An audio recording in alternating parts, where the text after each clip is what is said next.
9 stories are waiting for you. Real lives from a tradition that has been making people lighter for 2,500 years. A king who watches mountains roll in from every direction. A monk who answers a raging stranger without raising his voice.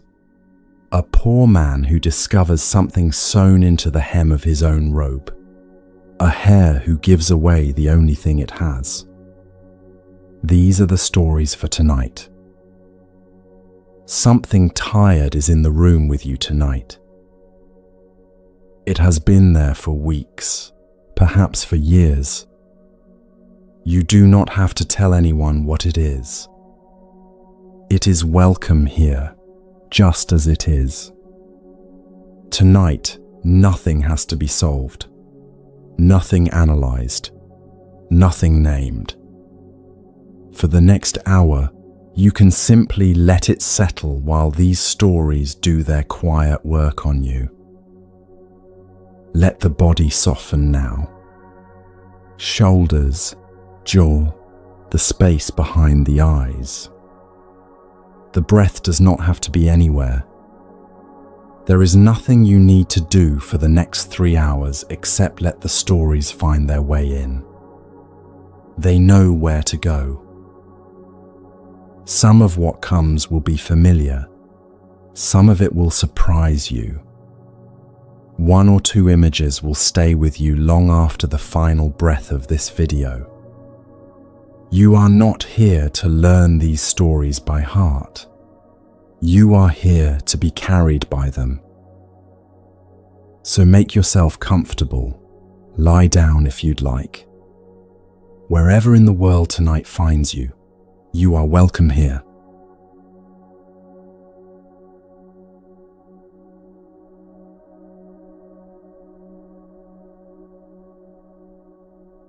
The first story begins with someone who could not sleep.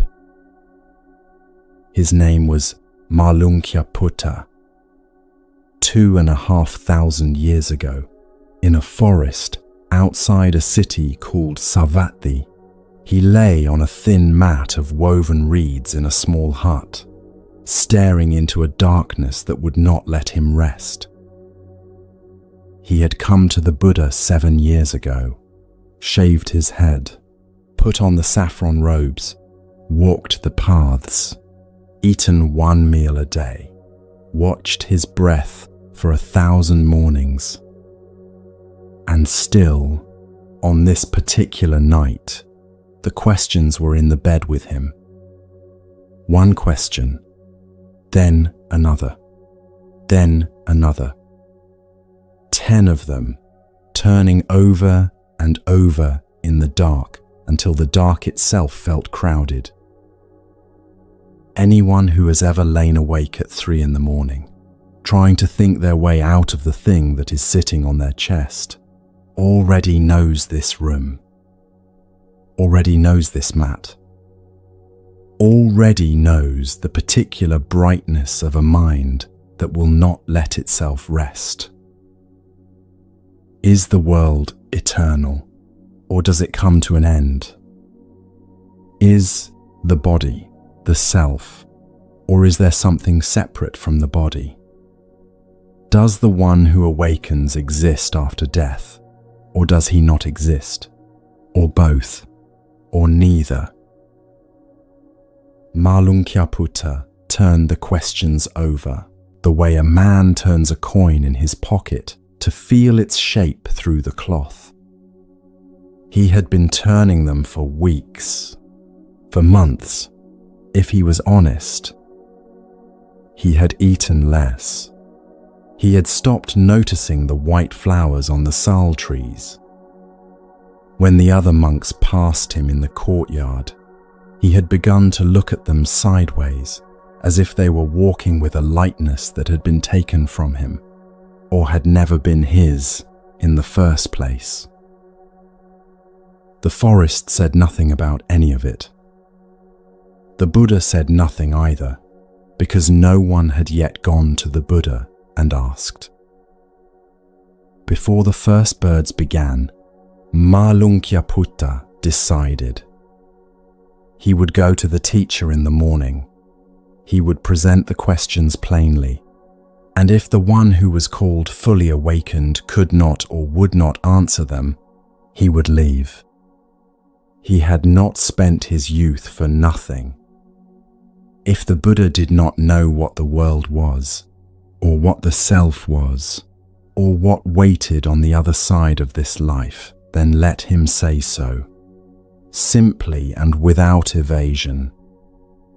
Let a man find another teacher. Let a man find another path. Malunkyaputta lay in the dark rehearsing the speech. He told himself he was being reasonable.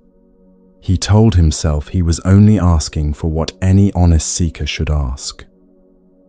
And he did not notice, because no one ever notices, that he was also asking for permission to leave.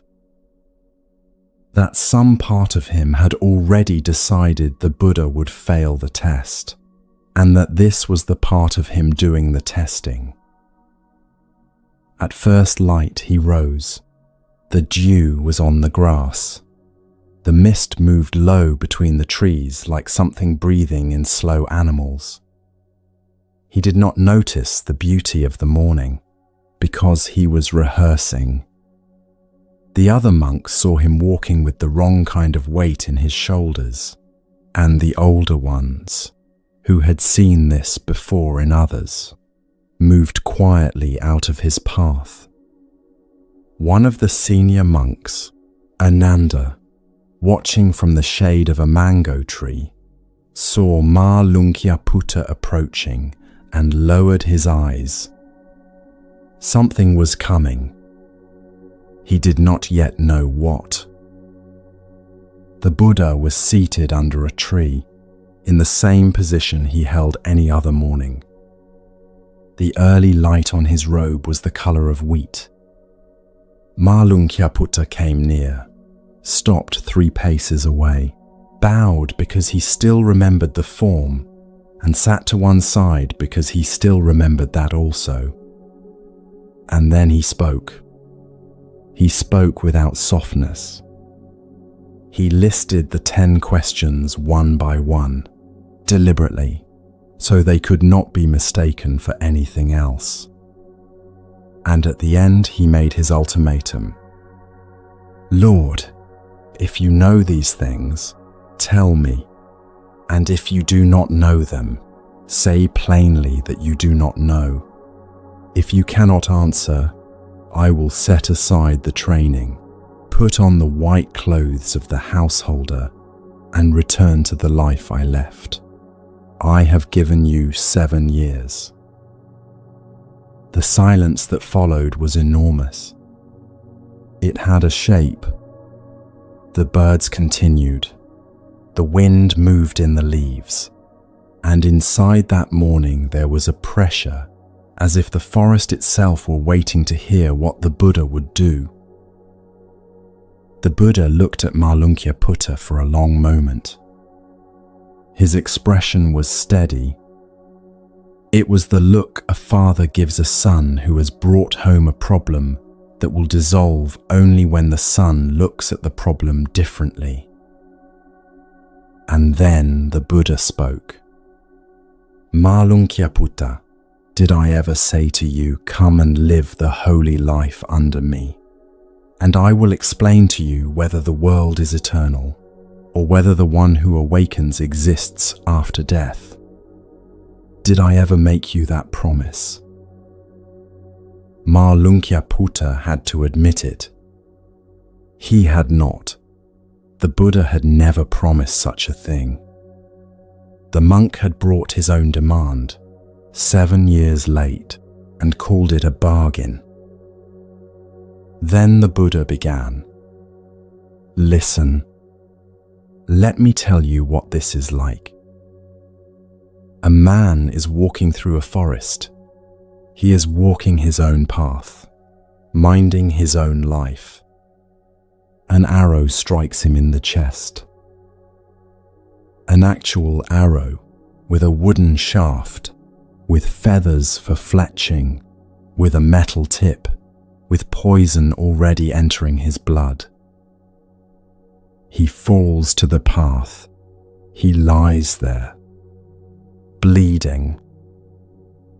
"Now suppose," said the Buddha, "that the man's companions run for a surgeon, and the surgeon comes quickly, with his knife, with his salves, with his bandages, and the wounded man, still lying on the path, holds up a weak hand. Wait. Before you remove this arrow, I must know certain things. Tell me the caste of the man who shot me. Was he a warrior, a priest, a merchant, a servant? Tell me his family name, his height, the village of his birth. Tell me the wood that his bow was carved from. Tell me whether his bowstring was made from hemp, or from sinew, or from reed. Tell me the type of feathers on the fletching. Tell me the metal of the arrowhead. Was it iron? Was it bronze? Was it something else? Tell me the name of the tree that the shaft was cut from." The surgeon would begin to work while the man spoke. The man would refuse. "Remove nothing," he would say, "until I have my answers."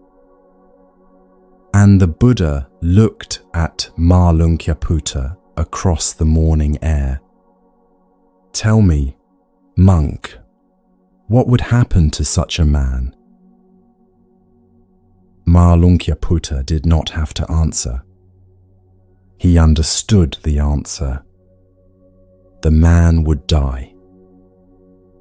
He would die in his questions, with the arrow still in him, having learned none of the things he had demanded to know, having lost the only thing that mattered, which was his life. The answers, even if they had arrived, would not have kept him in the world a single breath longer. The Buddha did not raise his voice. "Whether the world is eternal or not eternal, I have not taught you that," he said, "because knowing it does not remove the arrow. Whether the body is the self or something separate, I have not taught you that, because knowing it does not remove the arrow. Whether one who has awakened exists after death, or does not exist, or both, or neither, I have not taught you these things, because knowing them does not remove the arrow. These are the questions the arrow asks while it kills you. Knowing their answers would not ease the weight." And then the Buddha said what he had come into the world to say. "What I have taught you, Malunkyaputta, is this. There is suffering. There is a cause for suffering. There is an end of suffering. And there is a path that leads to the end of suffering. These four I have taught, because these remove the arrow." Let that land for a moment. Something in you already knows the feeling of lying in the dark, asking the wrong questions. Why did this happen to me? What did I do wrong? What if I had stayed? What if I had left? What if they had loved me differently? What if the world were fair? Why me? Why now? Why at all? The mind circles these the way the tongue circles a loose tooth, worrying at the same spot, unable to let it be. The questions are not wrong exactly. Most of them come from real grief. They are simply the wrong medicine for what is actually happening, which is that somewhere inside the body, tonight, you are bleeding. The mind wants to solve the puzzle of the arrow before it will allow the surgeon close. And so it asks, and asks, and asks, and the night passes, and morning comes, and still nothing has been removed. Tonight you are not required to answer the questions your mind is asking. You are allowed to let them hang in the air, not as enemies, not as failures, but as what they are, questions whose answers would not take the weight away. You are allowed to turn instead toward the arrow that is actually in the body, the tightness in the shoulders, the ache behind the ribs, the specific, simple thing that could be tended to tonight. The cup of water, the slower breath, the permission to close your eyes and not solve anything at all. In the forest that morning, Malunkyaputta sat for a long time without speaking. The 10 questions he had arrived with were still there. They had not been answered. The Buddha had not said yes or no to a single one of them. Malunkyaputta sat with this for a long time. When he finally rose, something in his chest had loosened that he had not asked anyone to loosen. He had arrived ready to walk out of the community, ready to put on the white clothes of the householder and go back to the life he had left. He walked back to his hut. His hands were no longer clenched around the 10 questions the way they had been at 3 in the morning. The questions were simply there now, the way stars are there at night, without needing him to do anything about them. Years later, when Malunkyaputta was an old man, he would sometimes tell younger monks about that morning.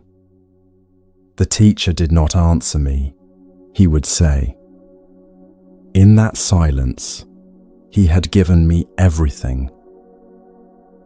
The Buddha had answered the real question, whether a man could rest inside a life that did not come with its final answer. The old monk's face softened when he told the story. The 10 questions had long since stopped being important.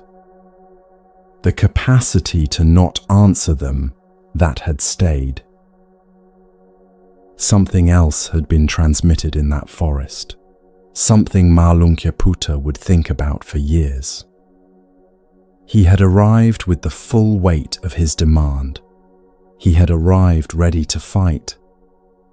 The person sitting in front of him simply had not taken up the fight. The silence had absorbed the urgency the way earth absorbs rain. Something he had been certain he needed from the Buddha had never actually been needed at all.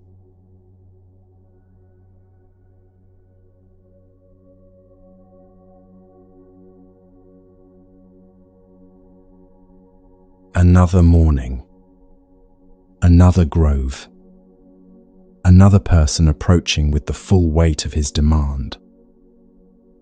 Rain had passed in the night, and the ground where the monks were gathered was still dark with it. The early sun came through the trees in long columns of light. Ananda was there again. So were a dozen others, seated in loose rows, waiting for the Buddha to begin the day's teaching. They heard the footsteps before they saw the man. Even the footsteps were angry, heavy on the soft earth, quick, the kind of walking that announces itself before the body arrives. And when the man came into the clearing, the younger monks felt their own chests tighten without knowing yet who he was. The human body knows what is coming when another human body approaches in that particular shape. His name was Akosaka Bharadvaya. He was a Brahmin, and he had come to deliver something to the Buddha. His brother had left home the previous season. His brother had shaved his head and put on the saffron robes and joined the Buddha's community of monks. For Akosaka, this was not a spiritual event. This was a betrayal. His brother had been the son their parents wanted. His brother had been the one the village looked at when a wedding was discussed. And now his brother was gone, living on one meal a day, walking dusty roads with a bowl in his hand, and Akosaka's family was suddenly a family with a missing piece. He had told himself he was going to this teacher to speak reason, to demand an explanation, to insist that the brother be returned. By the time his feet reached the grove, the plan had burned away. What was left was heat. What was left was the need to strike something, and a man's voice is often the closest weapon. Akosaka did not bow. He did not ask permission to speak. He stood in the clearing with his chest heaving from the walk, and he began. He called the Buddha names. He accused him of stealing sons from their families. He used words Ananda would not later repeat. He said the teachings were theft dressed as kindness. He said the robes were a disguise for a kind of man who took from people what they should never have given. The words came in waves, gathering force as they left him, because each sentence gave the next one more ground to stand on. The Buddha received the words. His face remained open. His shoulders remained soft.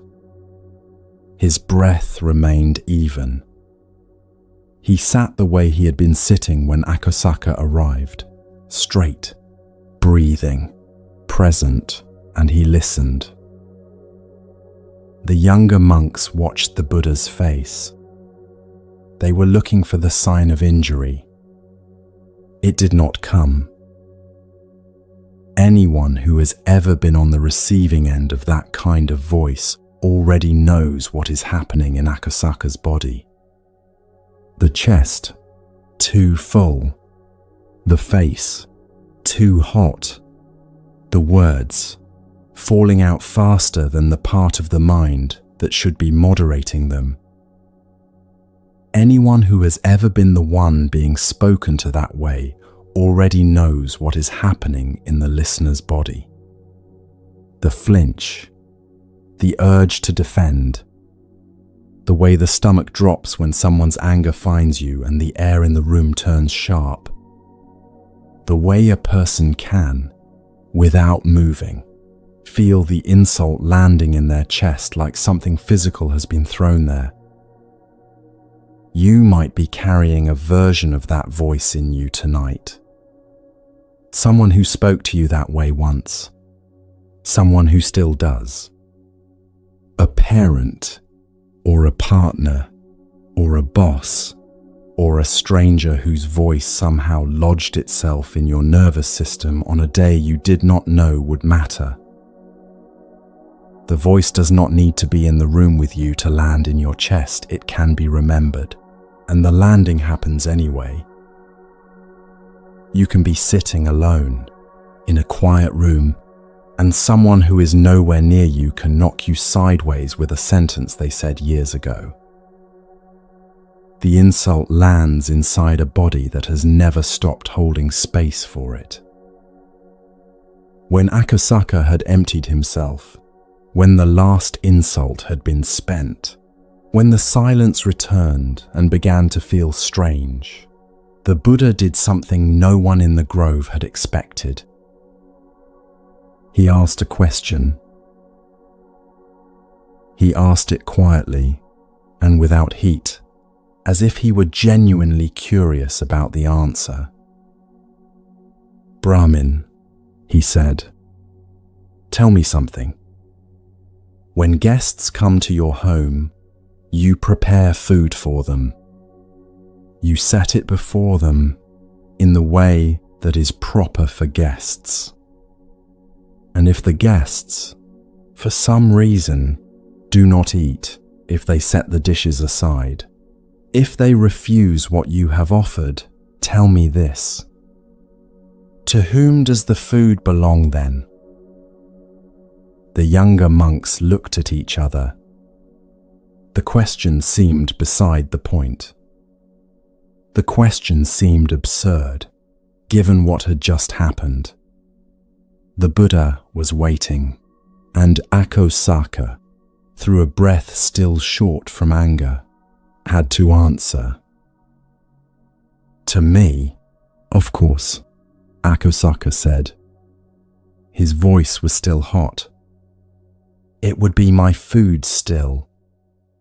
If they did not take what I had prepared, the food would return to the host. It would remain mine. The Buddha nodded once, slowly, as if the answer were the one he had expected. Then he said, in the same way, Brahmin, you have brought me a meal this morning.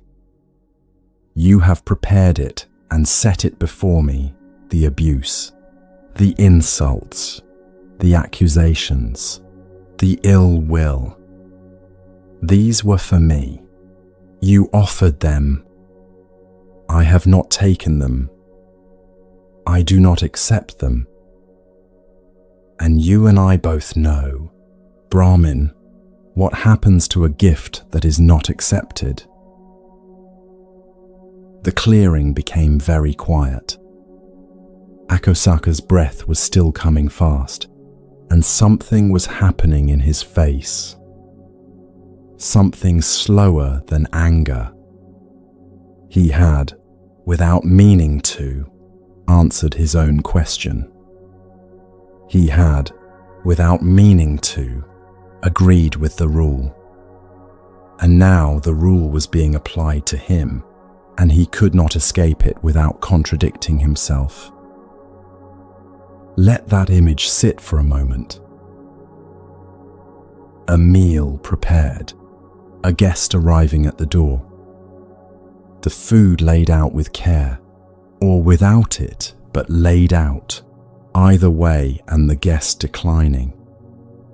Not violently, without counter-accusation.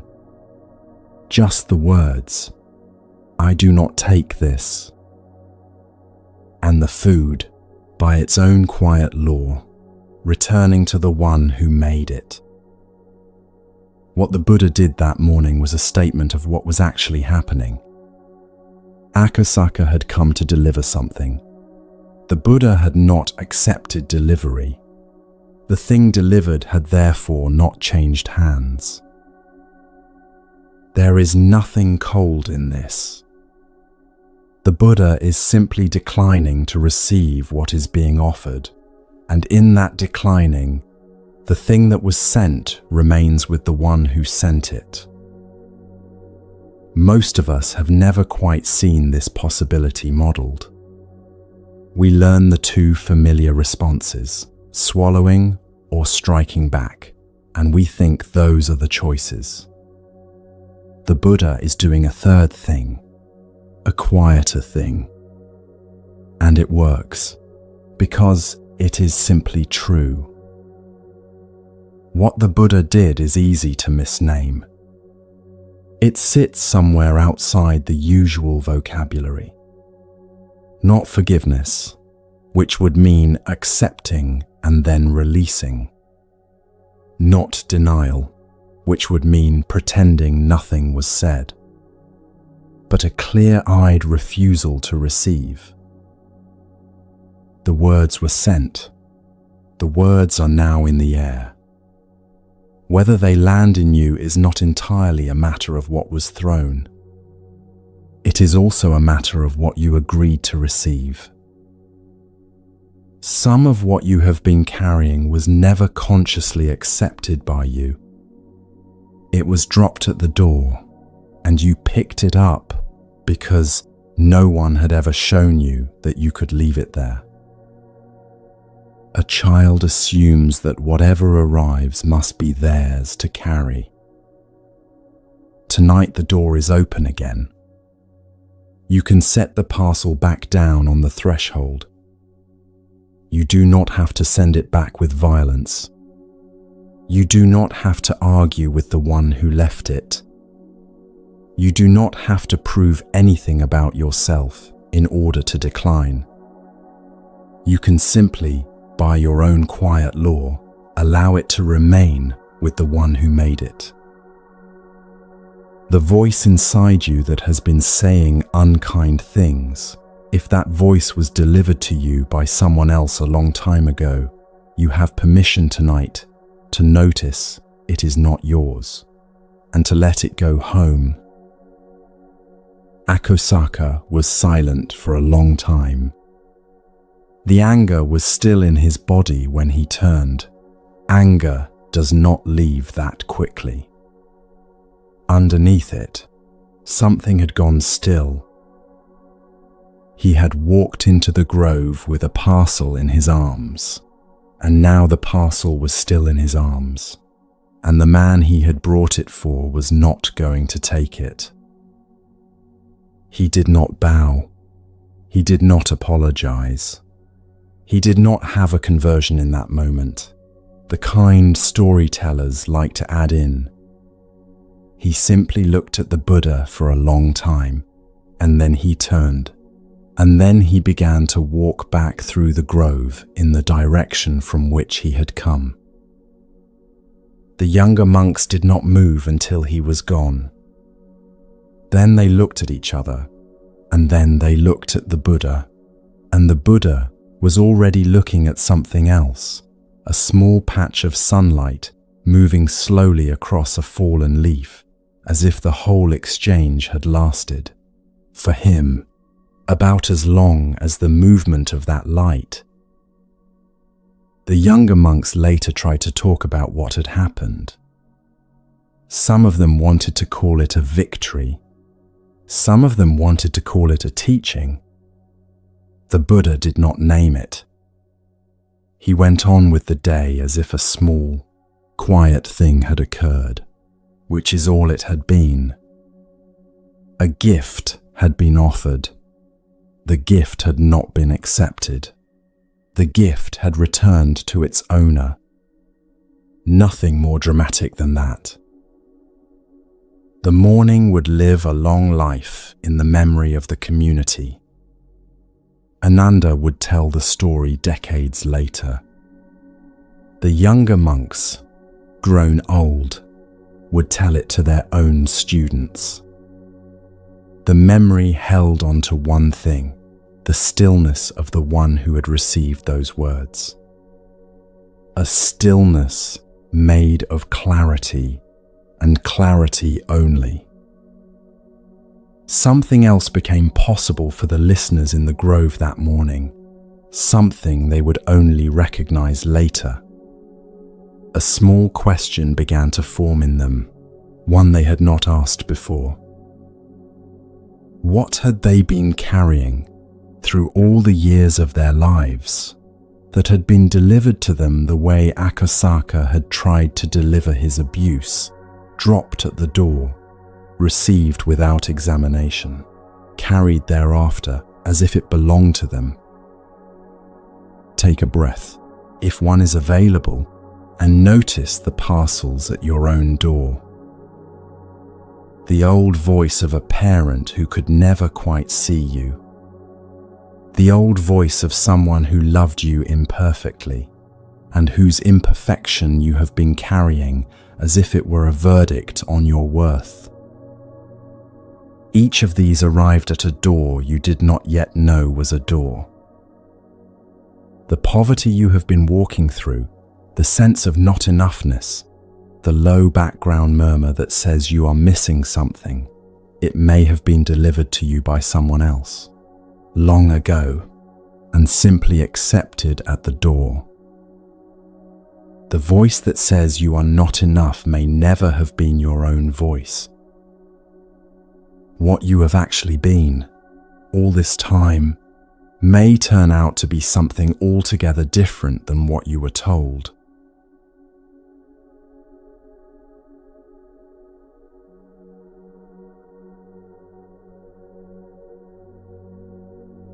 The house was quiet.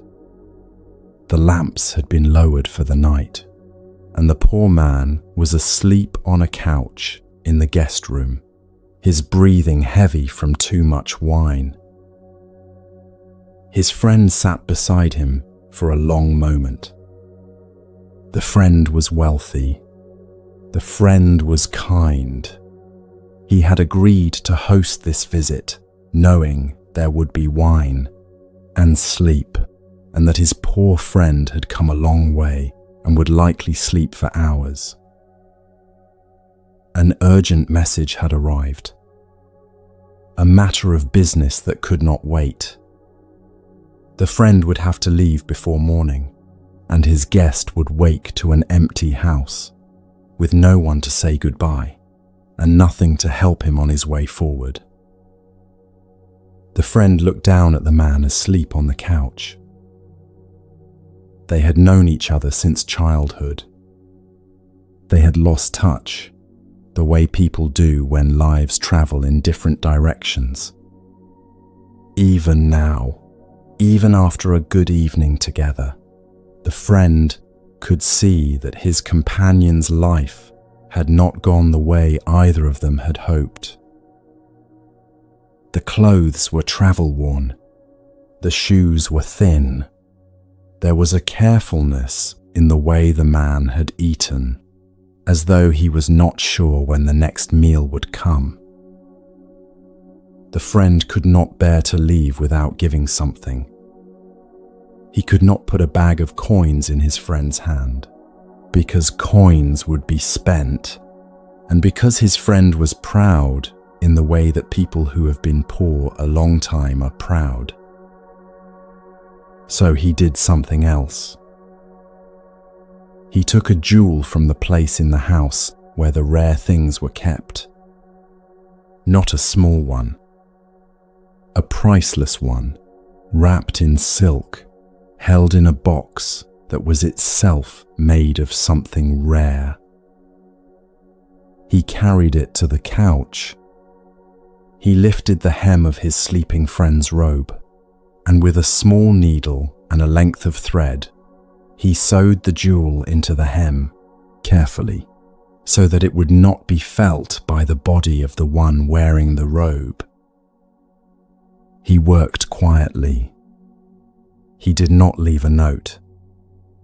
A note would have been explained, and he did not want the gift to be explained. He wanted it to be carried. When his friend needed it, it would be there. The friend left the house before the first light. The poor man woke later that morning. His head ached. The house was empty. He called his friend's name a few times, and when no one answered, he understood that the visit was over and that his friend had gone. He gathered his things.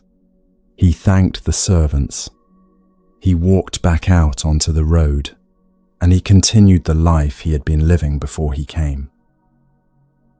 Now, here is the part of the story that is hardest to tell, because it is long. In the telling, we are tempted to skip past it. The years are the medicine of this story, and so we will stay inside them for a little while.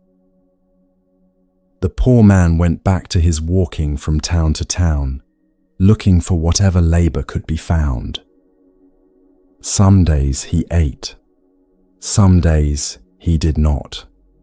Some days he worked in a stable, and the coin he was paid went for bread, and the bread was small, and he slept under a cart with the bread still in his body, grateful for it and unable to stop thinking about tomorrow.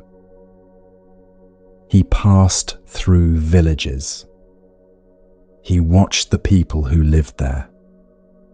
He watched families eating their evening meal through open doorways, and children running in the streets, and men his own age walking home with their wives.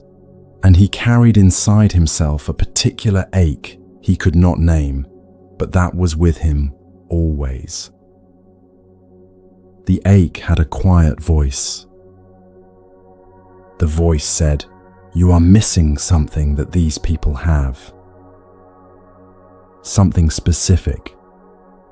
Something you have never been given. They were given it at birth, or by their families, or by some secret you have not been told, and you are walking through the world without it. And that is why your life is like this, and their lives are like that." He did not know what the missing thing was. He only knew that it was missing. On good days, he tried to tell himself it was something external. Money, connections, luck. On bad days, the story became more cruel, and he began to believe the thing missing was something inside him. Something defective or malformed, or simply never given to him, the way a body might be born without a particular organ that other bodies have. He began to move through his days with the quiet certainty that he was not quite whole, and that the people around him could feel it, and that this was the reason he was treated the way he was treated. There were small kindnesses along the way. An innkeeper who let him sleep in the kitchen on a cold night. A woman who handed him half a loaf and then turned away before he could thank her. A child who smiled at him without any reason. Each of these moments stayed with him. And each one also confirmed, in his own eyes, that he was a person who needed kindnesses. The kindness was evidence that something was off.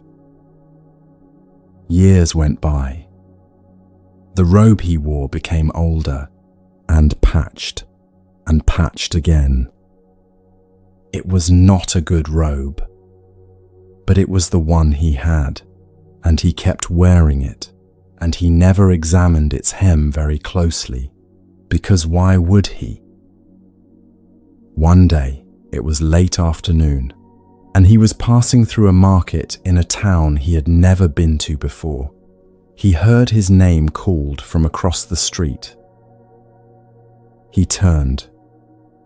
A man was walking toward him, well-dressed, older than he remembered, but unmistakable. His friend. The friend crossed the street and took him by the arm, and stood for a moment just looking at him, and the look contained many things at once. Recognition, warmth, and something else. Something like sadness, but not exactly sadness. A kind of tender confusion, as a person feels when they see someone they love and realize that person has been living a harder life than they needed to live.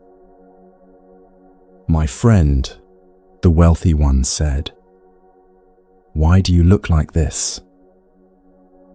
The poor man did not know how to answer. "I have been working," he said. "I have been traveling. Life has been," he searched for the word, "difficult." The friend was quiet for a long moment. Then he said, "Reach into the hem of your robe." The poor man looked at him. He did not understand the sentence. "Reach into the hem," the friend said again. Gently, near the bottom, where the fabric is folded. The poor man reached down. His fingers went to the hem of the robe he had been wearing for more years than he could count.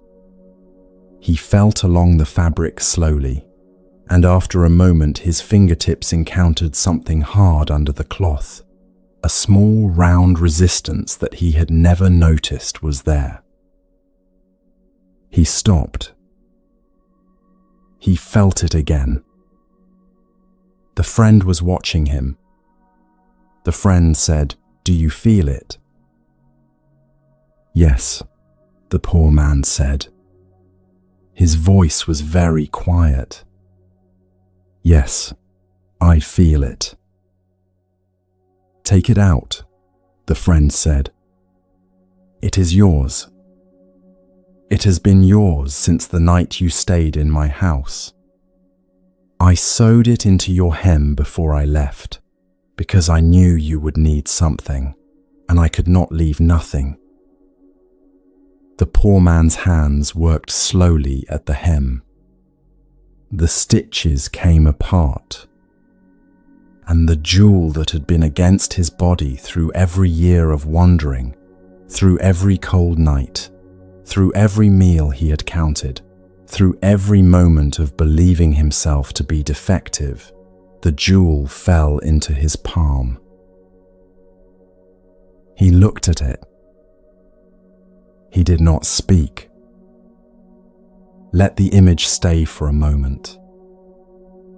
A man holding a jewel in his palm, standing in the afternoon light of a market street, and nothing around him has changed.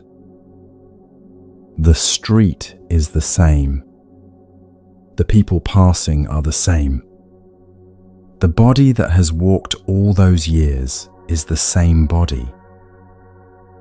And yet his entire life, from the night in his friend's house to this very afternoon, has just been reorganized inside him. He had not been poor. He had never been poor. He had been wealthy the whole time, and he had been walking through his wealth as if it were poverty, because he did not know what he was carrying. The hunger he had known, the small indignities, the ache of watching other men with their wives, the suspicion that something was missing in him. All of it real, lived, carried in the body, but unnecessary. Simply unnecessary, because the thing he had been looking for had been sewn into the hem of his own robe from the beginning. He closed his hand around the jewel. He did not cry. He did not thank his friend. Not yet, because speech could not have carried what he felt. He simply closed his hand and stood in the market and let the recognition do its quiet work inside him. You are wearing a robe tonight. Not a robe of fabric, perhaps, but a robe just the same. The life you arrive into this evening, the body you are inside, the history you carry with you, the ordinary clothing of your being here. And in the hem of that robe, sewn into a place your fingers have not thought to touch, something is already present. It is not something you have to generate. It is not something you have to earn. It is not something you have to become worthy of through effort or practice or years of trying harder. It has been there since before you could remember, and it has been there through every season of feeling not enough, and it will be there after this hour is over. The voice that has been telling you that you are missing something has been wrong. Not because the feeling was false, the feeling has been real. The hunger has been real. The ache of comparing yourself has been real. But because the conclusion the feeling drew was wrong, the conclusion said there is something defective about you. There is something missing that others were given. You are walking the world without a thing you cannot name, and that is why life feels the way it feels. The story is telling you something the voice cannot hear. You are not defective. You are not missing something the others have. You are carrying, right now, the thing you have been searching for. It has been called many things in many traditions. Awakening, Buddha nature, which means the capacity for awakening that is already yours. The ground of being, the original face.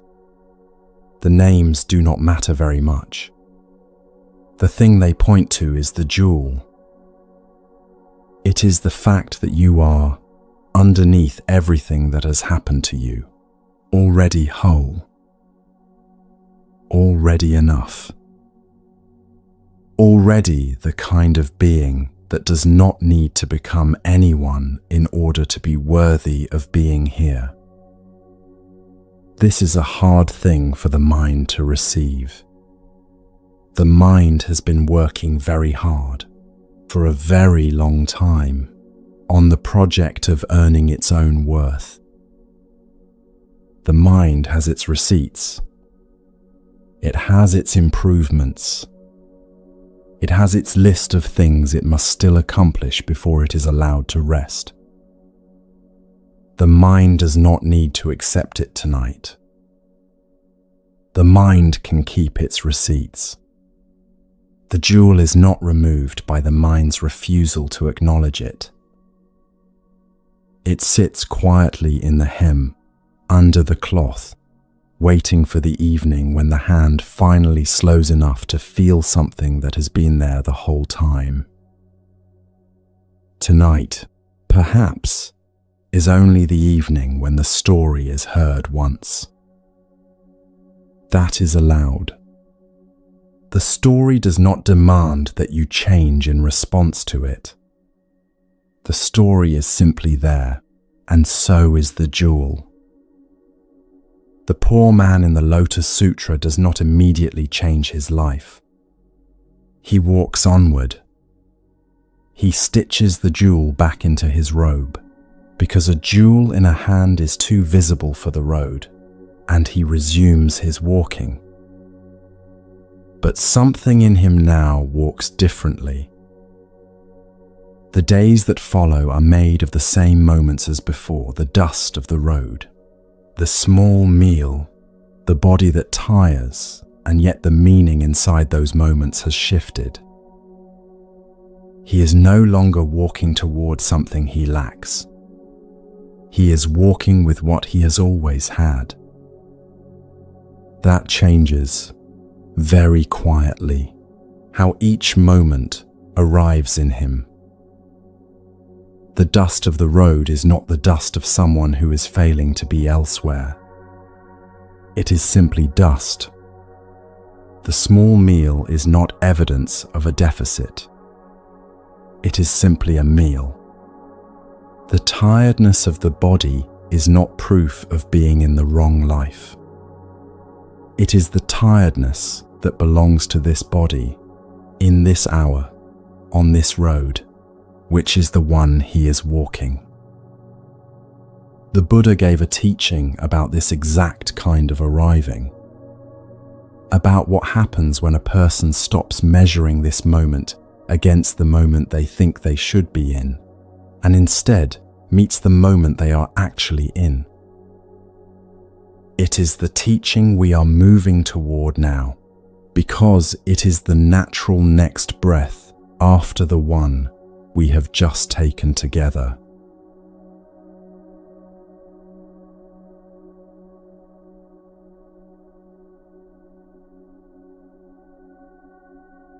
It was the hour before dawn. The light had not yet arrived. The darkness had begun to soften. The monk Samidi sat at the edge of a hot spring near the monastery at Tapodar, his robe folded on a stone beside him, his body half submerged in the warm water, his breath barely visible in the cool air. He had risen before any of the others. He had walked down the path by memory, because the path was too dark to see. Now he was in the water, and the water was still, and for a little while he was not thinking of anything in particular. Then he felt the air change. When he looked up, there was a figure on the opposite bank. A figure made partly of light. One of the beings the early Buddhist texts call a devata, a luminous being, older and stranger than a man, drawn sometimes to places where humans practice. The devata did not speak for a long time. She only watched him, the way a person might watch a stranger who is doing something unexpectedly interesting. Finally, she said, "Monk, do you know the summary of the single auspicious attachment?" Samidi blinked. He did not know what she meant. He did not know there was such a summary. "Sister," he said, "I do not." "Do you?" She smiled. "No," she said. "I do not know it either. But it exists. It was given by the Blessed One. Learn it, monk. Master it. Treasure it. There is nothing more worth knowing than this." Then the air changed again, and she was gone, and Samidi was alone in the hot spring with his own breath in the cold air, and with a sentence he had never heard before now waiting to be understood. Let me stop the story here for a moment. Consider where your mind has been today. Not in general, specifically. This morning, when you opened your eyes, where was your attention? Was it in the body that had just woken, the weight of the blanket, the quality of the light in the room? Or was it already in a conversation that happened last week, in a meeting that is coming next Tuesday, in a worry that had no beginning and has no end, in a rehearsal of something you should have said, in a fantasy of something you hope will happen? Most days, for most of us, the mind arrives somewhere other than where the body is. The body is here. The mind is there. And the there is usually one of two places: the past, which has already happened, or the future, which has not yet happened. The past cannot be changed by our attention to it. We know this. And yet we return to it, turning the same moment over, replaying the conversation, asking what we should have said, asking whether they meant what we thought they meant, asking why the thing happened the way it did. The future cannot be lived by our rehearsal of it. We know this too. And yet we spend hours there, imagining conversations that have not happened, preparing for meetings that may not go the way we prepared, bracing for losses that may never come, hoping for arrivals that may look different when they finally arrive. The hour you are actually inside, the one right now, with its breath, its body weight, its particular light, passes largely unattended. The body is here, and the tenant is elsewhere, and has been elsewhere for so long that being here feels almost unnatural.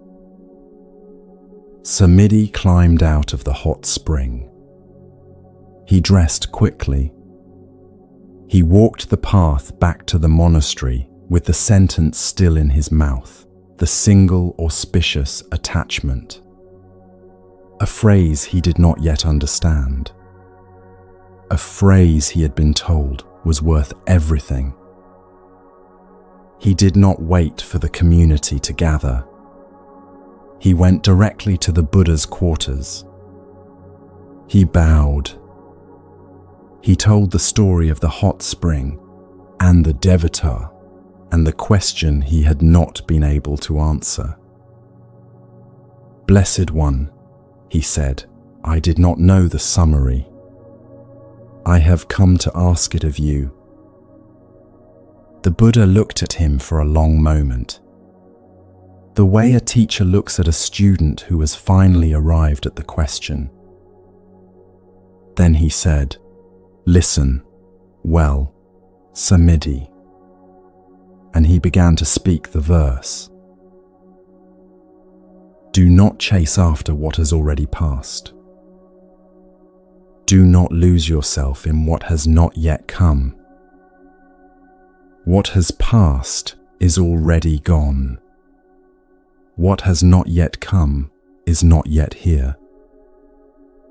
Whatever arises now, in this moment, see clearly, without being shaken. Today is the day the diligent one practices. Tomorrow is not promised. Death does not wait for us to be ready. This, Samadhi, is the single auspicious attachment. This is the verse the Devata spoke of. Let the verse stay in the air for a moment. Do not chase after what has already passed. This is the first line, and it is the hardest one. The mind has built a shelter out of the past. The shelter is made of moments we return to because we think returning will fix them. The angry words we wish we had not said. The kind words we wish we had said. The closed door we wish we had opened. The open door we wish we had walked through. The mind returns to these places with a kind of exhausted hope, as though one more visit will finally resolve them. The past does not receive visitors. The past is not a country you can walk into. It is a memory held inside a present moment, and the visiting happens only in the now. Do not lose yourself in what has not yet come. This is the second line, and it is almost as hard. The mind has built another shelter, this one out of the future. The future is made of all the meetings that have not happened, the illnesses that might arrive, the arguments that might erupt, the compliments that might finally come, the relief that might finally land. The mind believes that if it rehearses enough, the future will arrive in the shape it has been rehearsed. This is almost never true. The future always arrives in a slightly different shape than the one we rehearsed, and the rehearsal is simply hours of our life spent inside a room that does not exist. What has passed is already gone. What has not yet come is not yet here. These are the simplest sentences the Buddha ever spoke, and they are also the hardest to believe. Part of us does not want to accept that the past is gone. We want to argue with it. We want to renegotiate it. We want it to be different than it was. And part of us does not want to accept that the future is not yet here. We want to hurry toward it. We want to pre-live it. We want to be on the other side of whatever is coming, so we do not have to sit inside the uncertainty of its approach. The past is gone. The future is not here. The only hour in which anything has ever actually happened in your entire life is the one you are in right now. Whatever arises now, in this moment, see clearly, without being shaken. This is the third teaching, and it sounds simple, and it is not simple. Seeing clearly does not mean analyzing. It does not mean understanding. It does not mean figuring anything out. It means the bare meeting of what is actually here, the breath as it is breathing, the body as it is sitting, the sound in the room, the feeling in the chest, the quality of the light on whatever wall is in front of you. Without being shaken does not mean without feeling anything. Feelings arise. Thoughts arise. Discomforts arise. The instruction is not to push them away. The instruction is to let them arise and pass without being toppled by them. You can be sad and not shaken. You can be tired and not shaken. You can be uncertain and not shaken. The mind that sees clearly has a ground under it, and the ground is not made by the content of what is passing through. It is made by the clear seeing itself. Today is the day the diligent one practices. Tomorrow is not promised. Death does not wait for us to be ready. These lines can sound harsh at first. They are not harsh. They are the gentle way the Buddha reminded Samidhi and is reminding you tonight that the hour you are in is the only hour you actually have to practice being alive. Not tomorrow. Not when things are easier. Not when the work is finished. Not when you are less tired. Not when you have more time. The hour you have for being here is this one. Practicing being here is not an accomplishment. It is only a coming back. The mind will leave. It always leaves. The practice is not keeping the mind from leaving. The practice is noticing that it has left and returning gently to the breath that is happening, the body that is sitting, the hour that is moving through the room around you. Come back now, if you can. Feel the weight of wherever your body is resting. Notice the quality of your breath without changing it. Notice the small sounds in the room, whatever they happen to be. This is the hour you have. This is the only place you have ever actually been. Notice, too, how the mind will try to leave again almost immediately. A thought will arise. A worry will arise. A plan will arise. A regret will arise. This is not a sign that you have failed. It is a sign that the mind is doing what the mind does. Thoughts arise the way clouds cross a sky. The sky is not responsible for the clouds. The sky remains. The Buddha's verse is not a method for stopping thoughts. It is not a method for achieving any particular state. It is simply an invitation delivered more than 25 centuries ago, and somehow arriving in your room tonight to notice where you actually are, and to return there, as often as it takes, without self-criticism when the mind wanders off. Because the mind always wanders. For centuries, monks in caves and exhausted people on the edge of a bed have been practicing the same small, forgiving return. You are in that lineage tonight, simply as another person doing what countless others have done. Samidhi sat very still while the Buddha finished the verse. The room was quiet.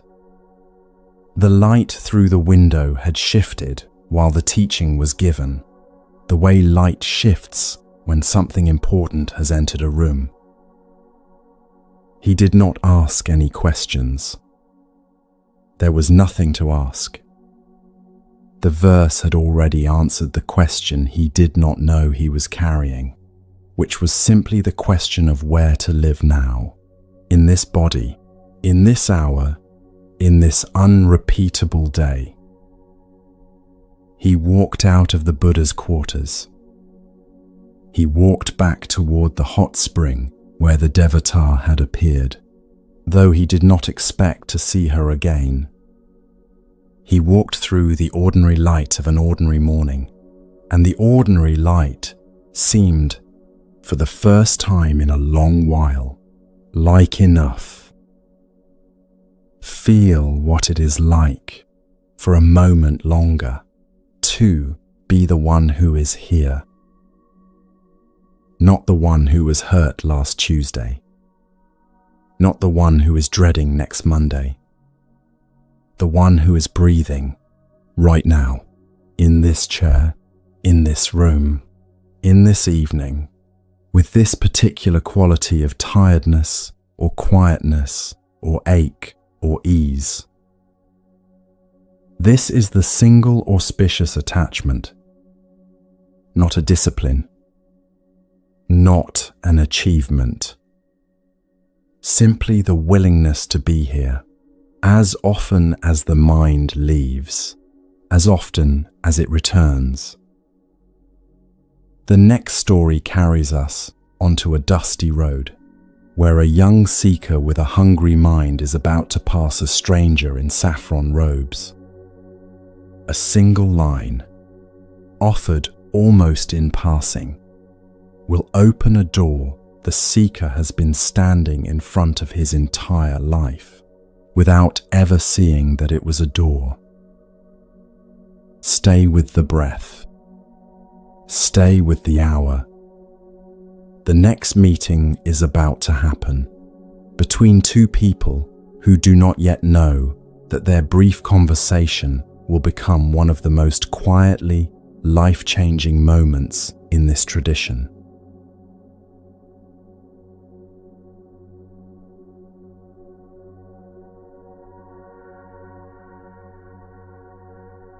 The road ran from the bamboo grove to the city of Rajagaha.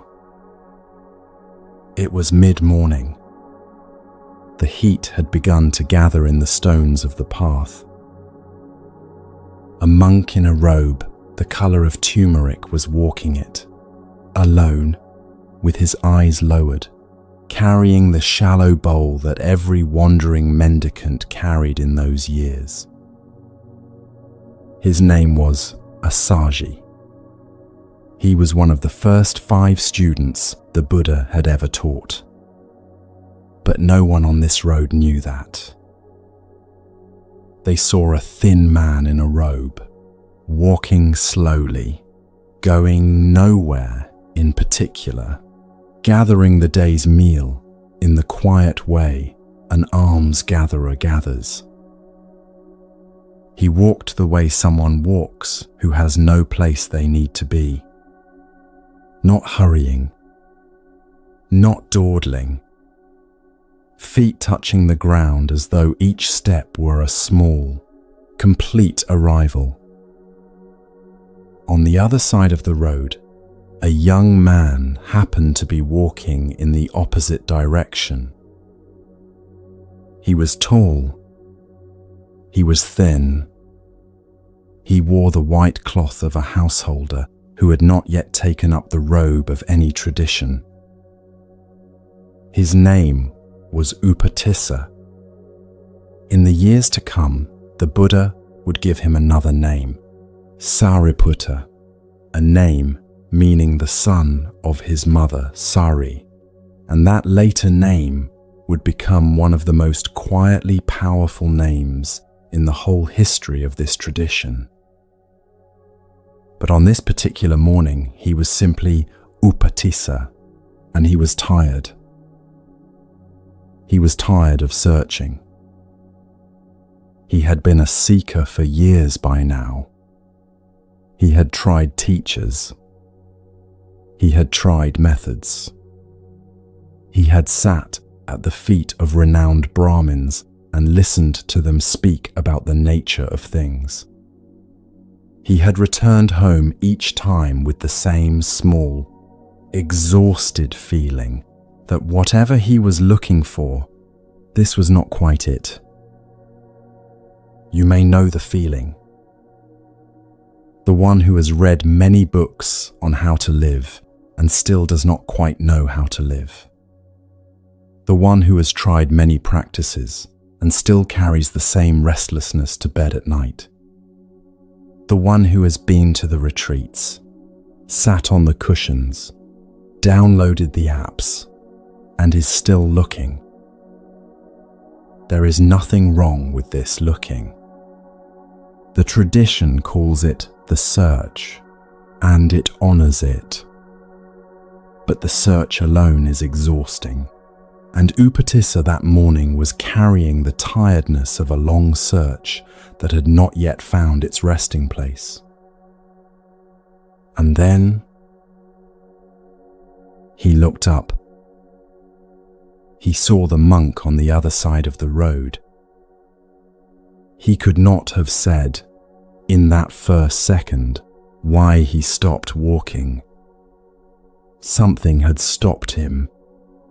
His feet simply stood still on the dust of the road while a man in a turmeric robe passed in front of him with the slow, unhurried bearing of a person who was at home inside his own life.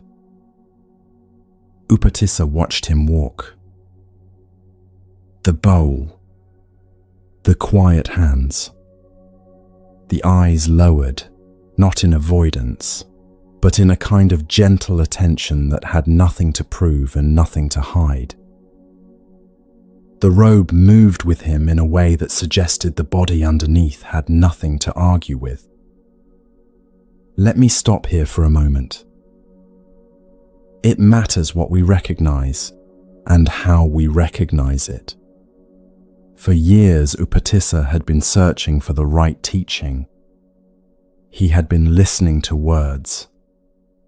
He had been evaluating doctrines. He had been asking, is this the system that will explain things to me?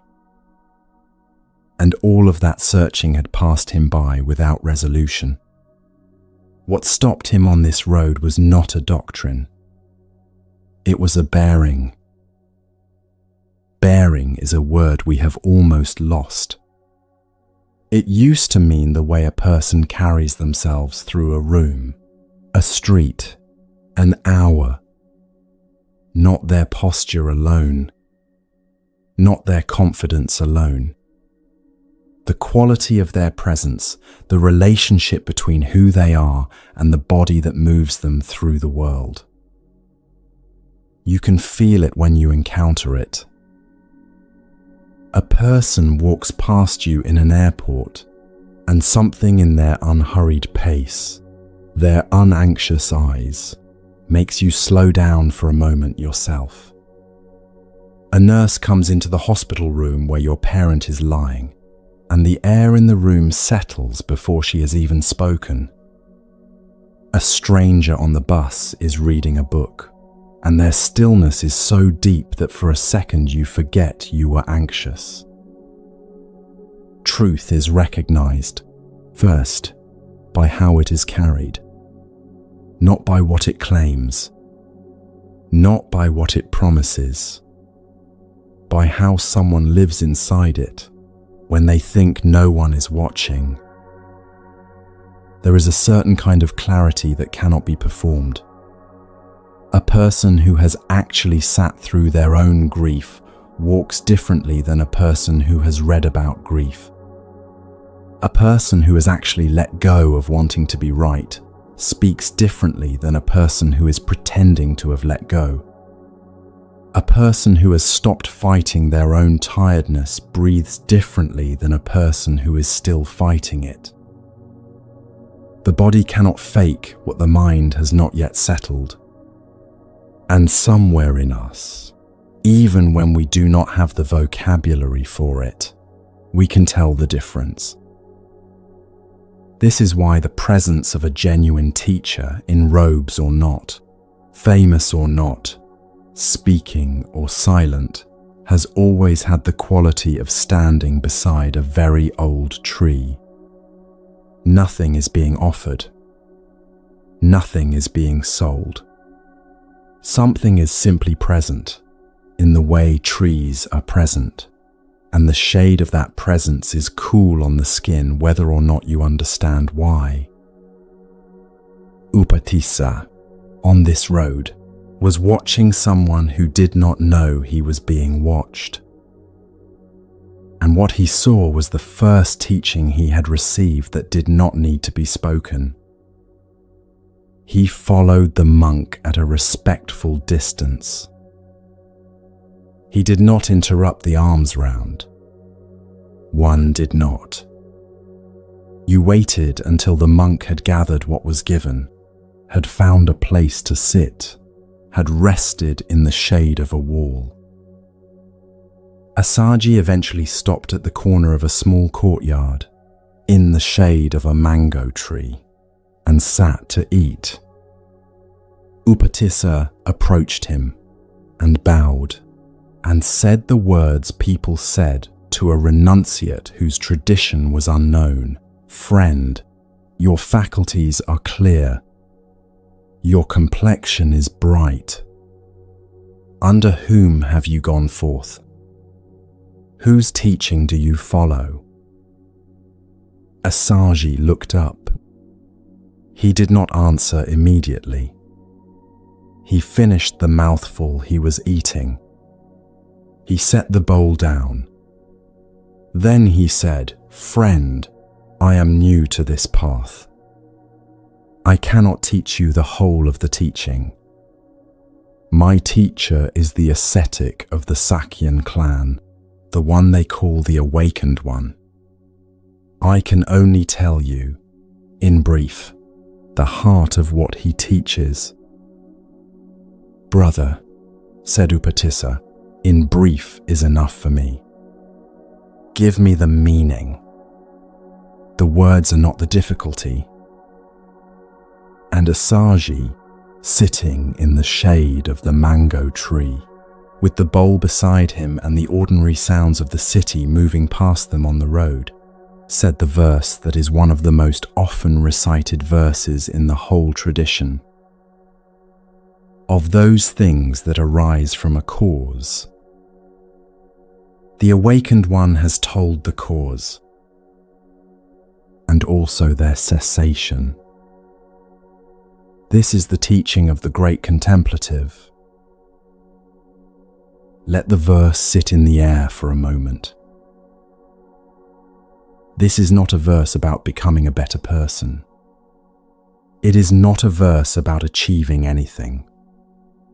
It is the deepest structural claim of the tradition, reduced to 4 lines you can carry in your mouth for the rest of your life. Everything that arises because of something. Everything that ends because its conditions have ended. Nothing appears out of nowhere. Nothing persists by its own force. The world is conditions, meeting conditions, unfolding as the meetings allow, ceasing as the conditions dissolve. When Upatissa heard this, something opened. The tradition says he entered the stream a specific stage of awakening in which the practitioner can no longer be pulled back into the deepest confusions of ordinary life. That does not mean he was perfected. It means that in the time it took Assaji to say 4 lines, something in Upatissa's understanding of reality had reorganized so completely that he could never quite unsee it. He stood up slowly. He bowed again. He thanked the monk. He asked where the teacher was staying so that he might go and find him in time. And then he turned and walked home down the same road he had come by, a different person than the one who had walked up it an hour before. He did not run. He did not weep. He walked quietly, with the verse held inside him, like something he was learning to carry without dropping. Now stay with this for a moment before we lift out of the story. Upatissa had been searching for years. He had tried many teachers. None of them had been able to give him what a short conversation on a road in the shade of a mango tree gave him in the space of 4 lines. This is not an argument against trying teachers. It is an observation about what actually opens us. What opens us is not always what we have been looking for. Sometimes it is a stranger who passed us at exactly the hour we were ready to see him. Sometimes it is a verse we heard many times without hearing, until the day came when we could finally hear it. Sometimes it is a person whose bearing is so quiet that we follow them for 100 yards without knowing why. The readiness matters as much as the teaching. Assaji had given this same verse before to other people, and they had walked on. He would give it again to other people, and they would walk on. Upatissa was ready that morning, in a way he had not been ready the month before, because the tiredness of his search had brought him to the edge of his willingness to look outside himself for rescue. When we stop needing the teacher to be a certain shape, the teacher arrives in any shape. A sentence from a stranger on a bus. A song on the radio at the exact moment we needed it. A verse from a monk in a turmeric robe who did not know he was anyone's teacher at all. Perhaps the teacher for you is already somewhere inside today. Perhaps you have walked past them. Perhaps you will walk past them this evening and notice their bearing and stop for a moment without knowing why. Your job on the road is only to keep your eyes soft enough to see. Upatissa walked home with the verse held inside him, and his willingness had found a place to rest. There is another kind of meeting coming now. Not a meeting between a student and the teacher he has been searching for. A meeting between a monk and the hostile country he has chosen to walk into, with his eyes open, of his own willing. A different kind of courage is about to arrive, in a different kind of story, told quietly under a different sky.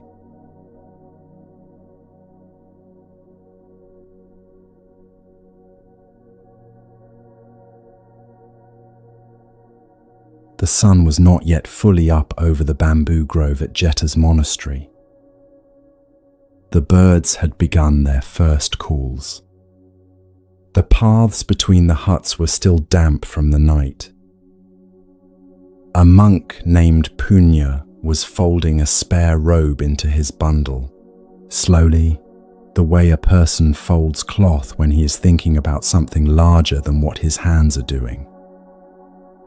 He had decided the night before. He had not told anyone yet. He had sat in his hut until very late, considering what he was about to do, and had arrived at the quiet, settled feeling that comes when a person knows a choice is right, even though the choice will be difficult. Puna was going to Sunaparanta. Sunaparanta was a coastal country on the western edge of the subcontinent, far from any monastic community, known in those years for a reputation that travelers repeated in lowered voices. The people there were said to be hot-tempered, quick to insult, sometimes violent. No monk had been there. No teaching had been given there. Puna, who was himself originally from that region, had been turning it over in his mind for many weeks. He knew the country. He knew the temperament of its people. And he had decided that the teaching he had received should be carried there, even if it meant carrying it alone into a country that might not thank him for bringing it. He had grown up among those people. He had heard their voices raised in the markets. He had watched disputes that in other regions would have been settled with words, settled in his home region with something harder than words. He knew what the warnings meant. He was not walking into Sunaparanta the way a traveler walks into a country he has only read about. He was walking back into a country he knew intimately, carrying something now that he had not been carrying when he had first left it. This is often how it is. The hard country we are returning to is often the one we came from. The family dinner we dread this weekend. The neighborhood where old versions of ourselves still walk in the doorways of old shops. The workplace we have tried and failed to leave. We do not always get to carry the teaching to an easy country. More often, it is the country we already know that we will have to walk back into, with something steadier than we had the first time we walked out of it. As he tied the last knot of his bundle, he heard footsteps approaching his hut. The Buddha was walking toward him through the grove. Let me pause here for a moment. Picture the scene. A young man sitting on the threshold of a hut at dawn, his few possessions bundled on the ground beside him, the weight of a decision already settling into his chest. And the person he most respects in the world walking toward him across the wet grass, unhurried, the first sun catching the edge of a saffron robe. It is one of the quietest conversations in all the recorded teachings, and it asks more of a listener than almost any other. Because the conversation is about whether you can walk into a difficult country knowing it will be difficult and carry something unshakable with you anyway. The Buddha stopped at the entrance of the hut. He did not sit down. He looked at the bundle. He looked at Punya. Then he said, "I have heard, Punya, that you intend to go to Sunaparanta." "Yes, Blessed One," said Puna. "I intend to go, with your permission." The Buddha did not grant the permission right away. He asked a question instead. "Punya," he said, "the people of Sunaparanta are fierce. They are rough. If they speak to you with harsh words, with abuse, with insult, what will you think?" Punya thought for a moment. Then he said, "Blessed One, if they speak to me with harsh words, I will think. These people of Sunaparanta are kind. They are kind because they have insulted me, but they have not struck me with their hands. The Buddha nodded, not in approval exactly, but in acknowledgement. Then he asked the next question. But Puna, he said, if they strike you with their hands, what will you think? Punya paused again. Then he said, Blessed One, if they strike me with their hands, I will think, these people of Sunaparanta are kind. They are kind because they have struck me with their hands, but they have not thrown stones at me. Let the answer land for a moment before we continue. This is not the answer of someone who does not feel pain. It is the answer of someone who has decided in advance, in the quiet of his own hut, that pain does not get to be the final word. It is the answer of someone who has pre-offered his own comfort. There is a difference between absorbing harm and pre-offering comfort, and it matters very much. Absorbing harm is what happens when we have not prepared. We did not expect the insult. We did not expect the rudeness. We did not expect the cold silence from the person whose warmth we had counted on. And so when it arrives, we stagger. We take it on. We carry it home inside us. Pre-offering comfort is something else entirely. It is the quiet decision made in advance to hold a little less tightly to the thing that was about to be taken. Puna had already offered his comfort before he left the bamboo grove. He was not walking into Sunaparanta expecting courtesy. He was walking and expecting difficulty, and he had already set down, in his own mind, the small territories a person normally clutches, the expectation of being spoken to politely, the expectation of being received warmly, the expectation of being left alone when he wished to be alone. He had not renounced these things out of self-denial. He had renounced them because he had seen, clearly, that holding them would make him unable to do the work he was going there to do. There is a loosening available to you tonight that is the same loosening punya practiced at dawn. It is not a heroic gesture. It is not martyrdom. It is only the small, deliberate act of releasing one thing in advance, one expectation, one demand, one fantasy of how the day should go, so that when the day does not meet it, you are not broken by the mismatch. This is the ground under hostility. The ground is not hardness. The ground is willingness. The conversation in the hut continued. Punya, said the Buddha, but if they throw stones at you, what will you think? Blessed One, said Punya, if they throw stones at me, I will think, these people of Sunaparanta are kind. They have thrown stones, but they have not beaten me with clubs. The Buddha went on. And if they beat you with clubs, if they beat me with clubs, I will think, these people of Sunaparanta are kind.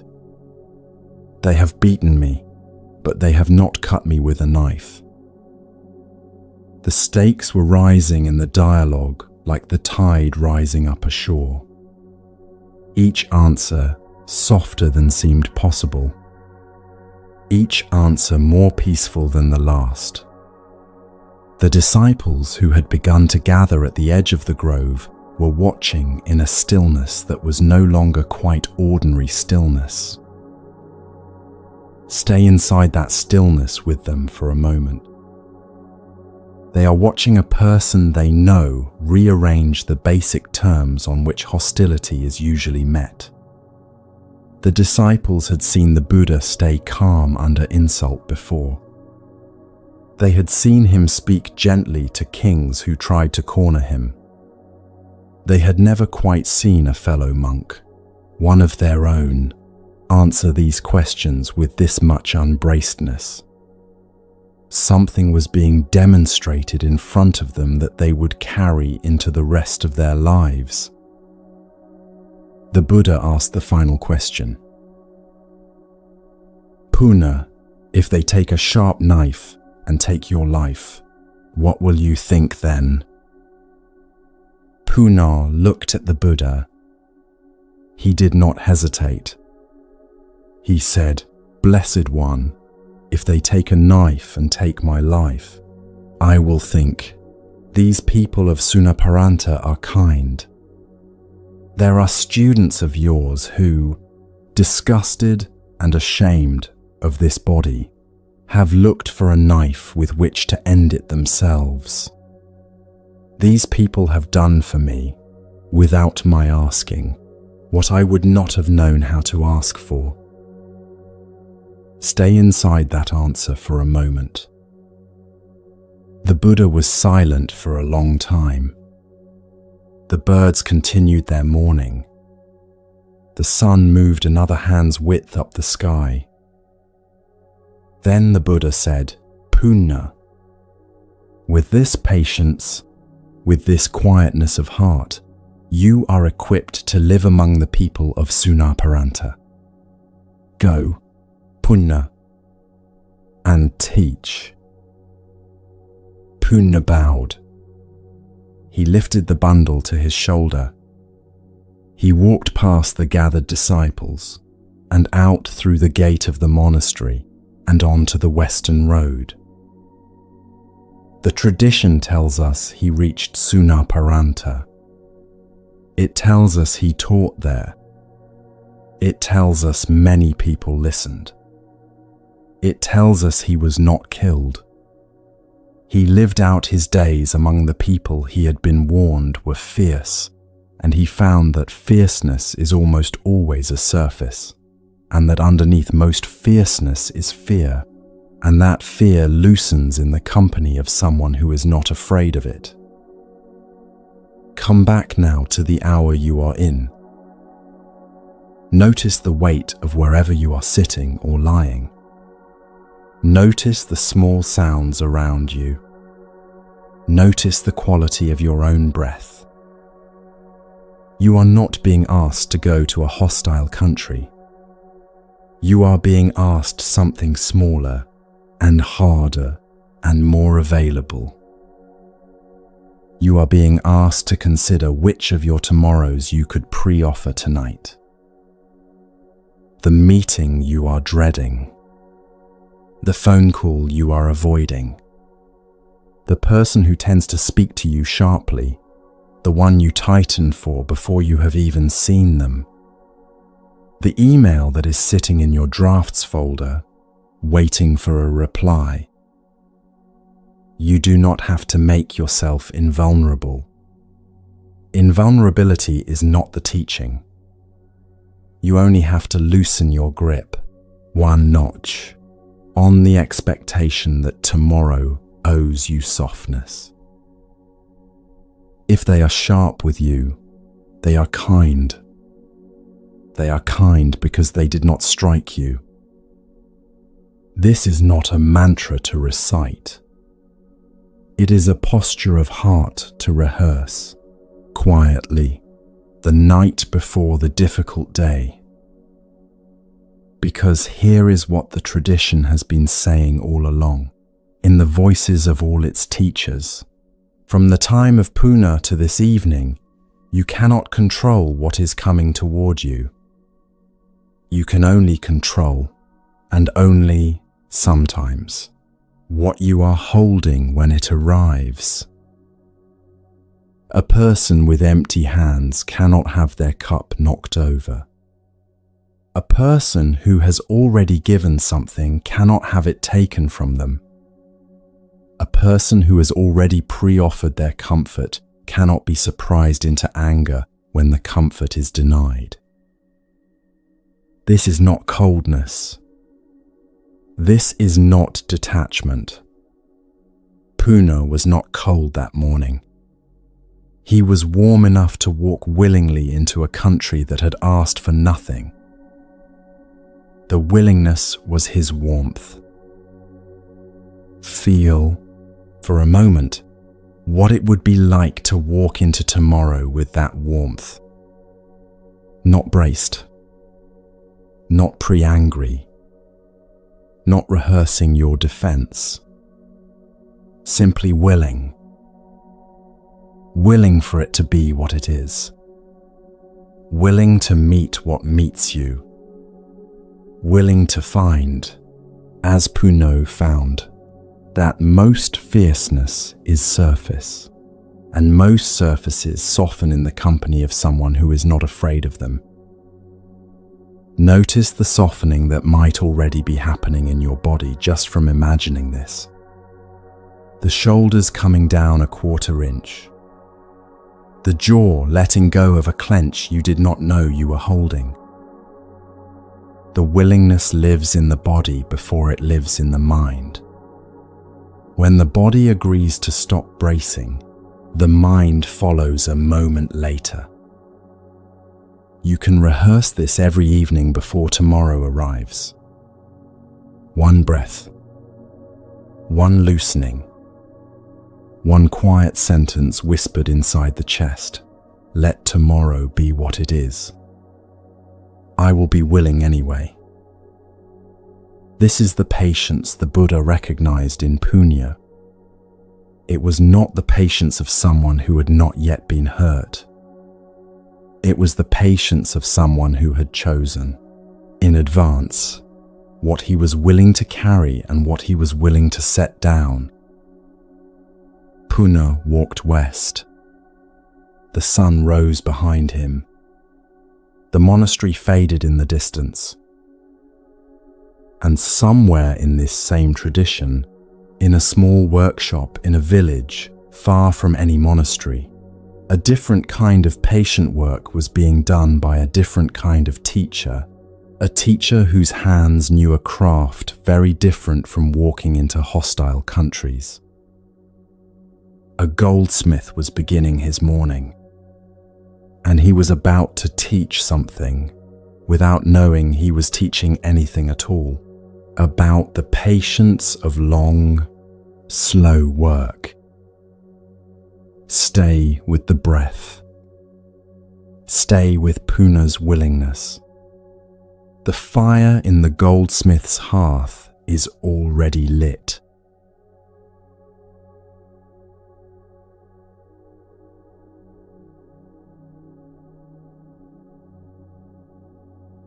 The fire had been lit before sunrise. A small fire. The goldsmith did not need a great blaze for what he was doing. He needed a steady heat that would hold its temperature across the slow hours of the morning. His workshop was a low-roofed room at the side of a small courtyard in the city. Stone walls. A hearth built into the corner. A small anvil. A set of bellows worked by a boy who lived in the house. A row of files and pincers hanging on pegs above the bench. The goldsmith sat on a low stool in front of the hearth. His hands were the color of old wood. They moved slowly. They knew what they were doing. On the bench in front of him, wrapped in a square of coarse cloth, lay the ore. A grey lump, streaked with darker veins, heavy for its size. dug out of a riverbed many days' walk from here and carried to the city on the back of a donkey. Inside that lump, somewhere, was gold. The goldsmith knew this the way a fisherman knows the sea. He could not yet see it, but he knew it was there. He began. The first work was the coarsest. He took up a small hammer and broke the lump apart. He sifted through the fragments with his fingers. He pulled out the obvious stones, the obvious gravel, the pieces that were plainly not metal at all. These he tossed back into a wooden bowl at his feet to be discarded later. He did not linger with them. He did not mourn them. They had simply come along with the gold, and now they were going their own way. This was the first refinement. The gross impurities. The things that were clearly not what he was looking for. I want to stop with him here for a moment, because the Buddha used exactly this image when he taught about the cultivation of the heart. In a discourse preserved in the numerical discourses, the Buddha described the mind being prepared toward awakening as a piece of gold being prepared by a goldsmith.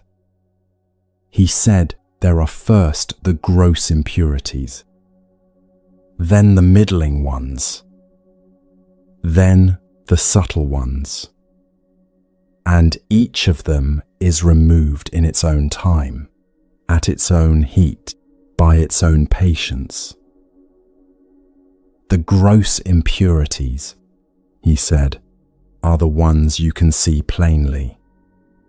The harm you do to others in actions of the body, the cruelty in speech, the obvious cravings that pull you where you know you should not go. These are the stones in the lump. A person who is serious about their life notices them first, because they are the things that clatter when shaken. And here is what I want you to hear. The beginning of any genuine inner work is always this kind of work. Coarse, visible, a little embarrassing, sometimes, because you see what you have been doing and you cannot unsee it. The person who will not tell the truth to a family member, the person who drinks more than they want to, the person who speaks to the one they love in a way they would never want spoken to them. You do not need a teacher to name these things. Your own quiet attention will name them, if you give it a moment of silence. The goldsmith now took the fragments that remained, the pieces that still held something metallic in them, and placed them into a clay crucible. He slid the crucible into the heart of the fire. The boy worked the bellows, slowly, slowly, and the color of the fire changed. Red, then orange, then a deep, sleepy yellow that the goldsmith had been watching for. He let it sit. This is the second refinement. The heating. The place where things that seemed bonded together begin to separate, because the fire is patient, and because nothing can hold on to what it is not when the heat is right. In the Buddha's image, the middling impurities are the things that do not clatter. They do not announce themselves. The subtle resentments, the low, continuous habit of comparing yourself to the people around you, the half second of satisfaction when a rival fails. The quiet story you tell about why you deserve more than you have. These are the black sand in the crucible. They are not obvious until the fire has been working for a while. They rise to the surface only when the heat has reached a certain patience. And this, too, I want you to hear clearly. This is the part of inner work that most people abandon, because it is slower, because nothing dramatic is happening, because the fire is on, the crucible is in, and you are waiting, and the waiting feels like nothing is changing, and the mind begins to say, perhaps this is not working, perhaps I should try something different, perhaps I should add more wood, open the door, take the crucible out early, do anything at all to make something feel like it is happening. The goldsmith does not add more wood. He has been doing this for 30 years. He knows the heat is right. He knows the crucible is where it should be. He knows that the slow, patient temperature is doing work that no dramatic blaze could do. He lets it sit. And while he waits, something begins to happen. The molten metal in the crucible begins to move. A thin, dark scum rises to the top. He leans forward. He lifts it off with a small iron spoon. He looks at it with the calm satisfaction of a man who knows that this rising is exactly the sign of the work being done. Your resentments, when they rise, are not a sign that you are a bad person. They are a sign that the heat is right. They are the middling impurities coming up to the surface, where the calm attention of your practice can lift them off. Let this land for a moment. When you sit quietly in the evening and suddenly an old grievance comes back to you, vivid, embarrassing, full of a pettiness you thought you had outgrown, you are not failing. You are being worked. The fire has reached the middle layer. The black sand is rising. The calm attention of your practice is the small iron spoon. The goldsmith has been at this work for an hour now. The surface of the molten metal is quieter. The dark scum has stopped rising.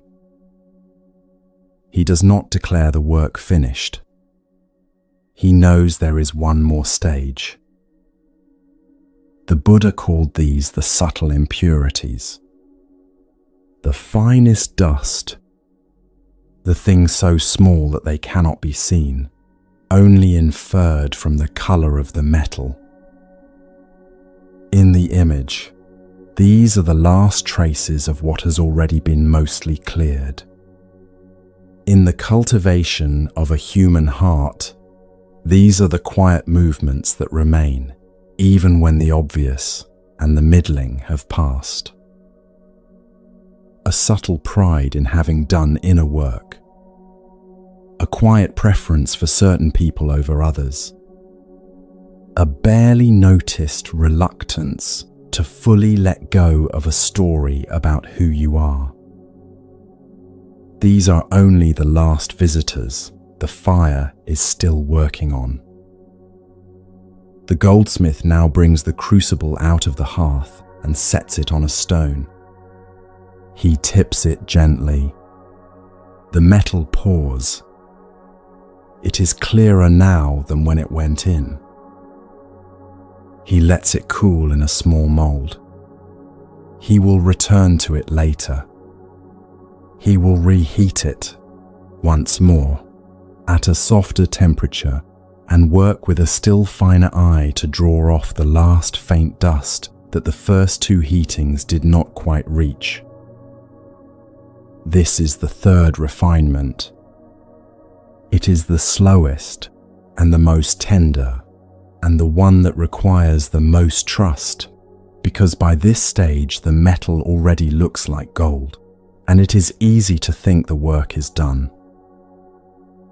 The Buddha said of the mind being cultivated in this way, that when the subtle impurities have been removed, the mind becomes pliant, workable, soft enough to take the shape that wisdom wants to give it, without breaking under the touch.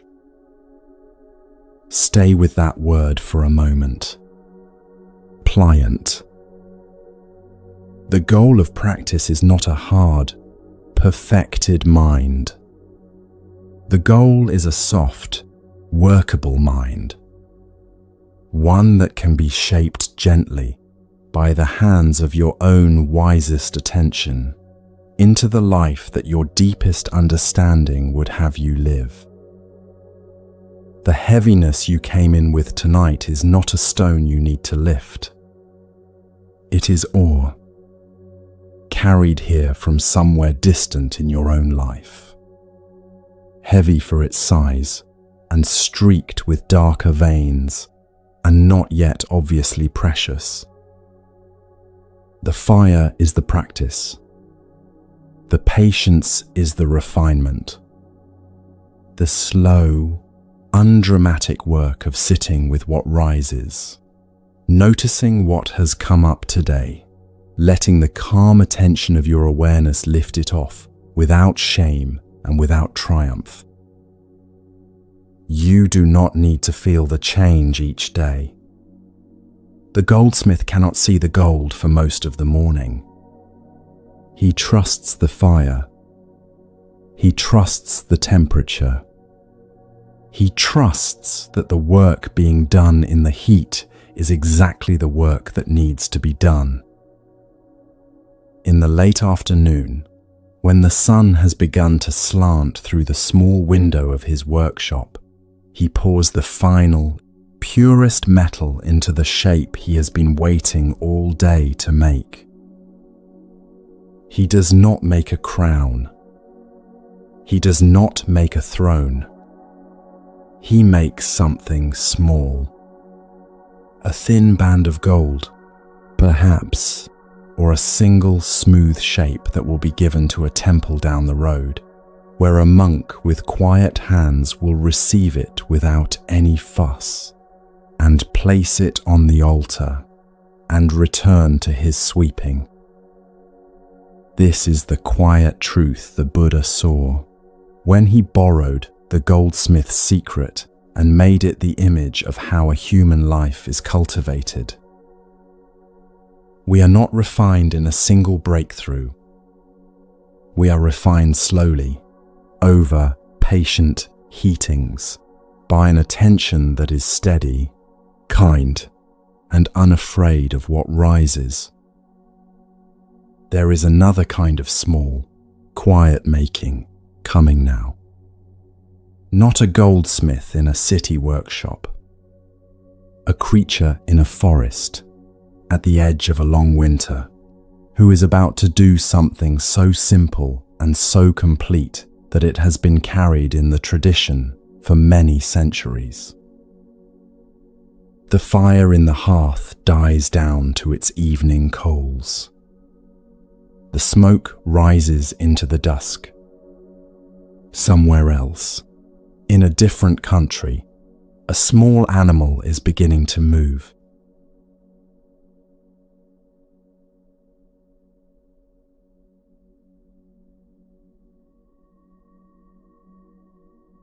The wind moved in the tall grass. The light was the pale silver that comes between sun and moon, when one has gone down and the other has not yet risen high enough to take its place. A hare sat in the clearing at the edge of a small forest, his ears alert, his small body very still, his breath quiet as the breath of a sleeping child. He had lived in this forest for all the days of his life. He knew the tracks of the deer. He knew the smell of the water. He knew the place under the banyan tree where the 3 friends he walked with most often gathered at dusk. A monkey, an otter, a jackal, and he was making his way to that place now through the cooling air. Tomorrow would be the full moon. In the villages beyond the forest, the humans kept an old custom on full moon days.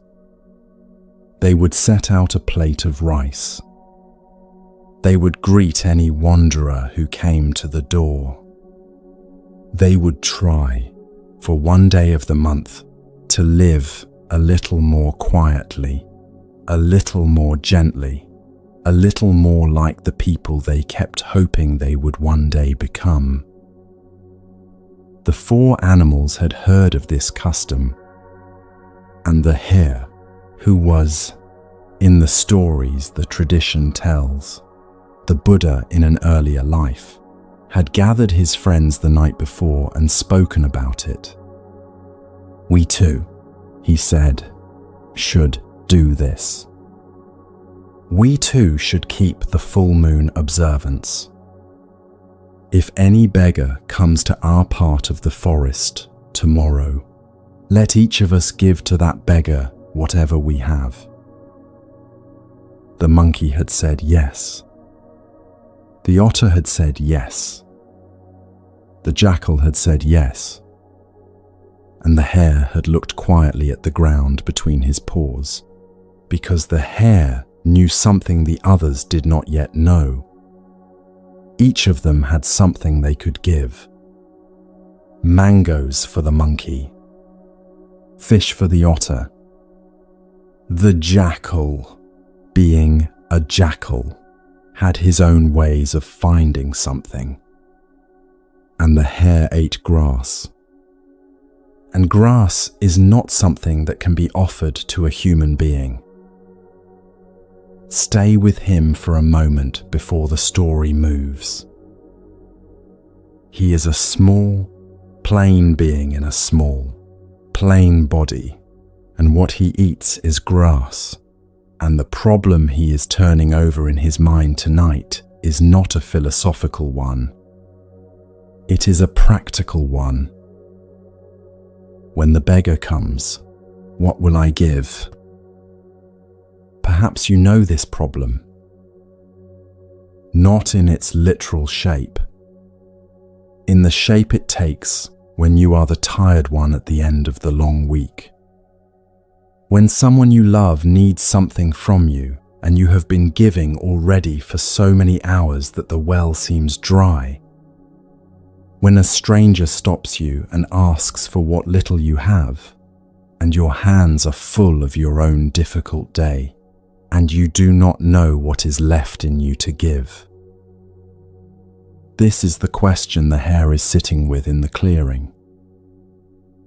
And because he carries, in the old stories, the mind that will one day become the Buddha, he is going to find an answer that is quiet and complete and very different from the answer the monkey or the otter or the jackal will find in their own baskets.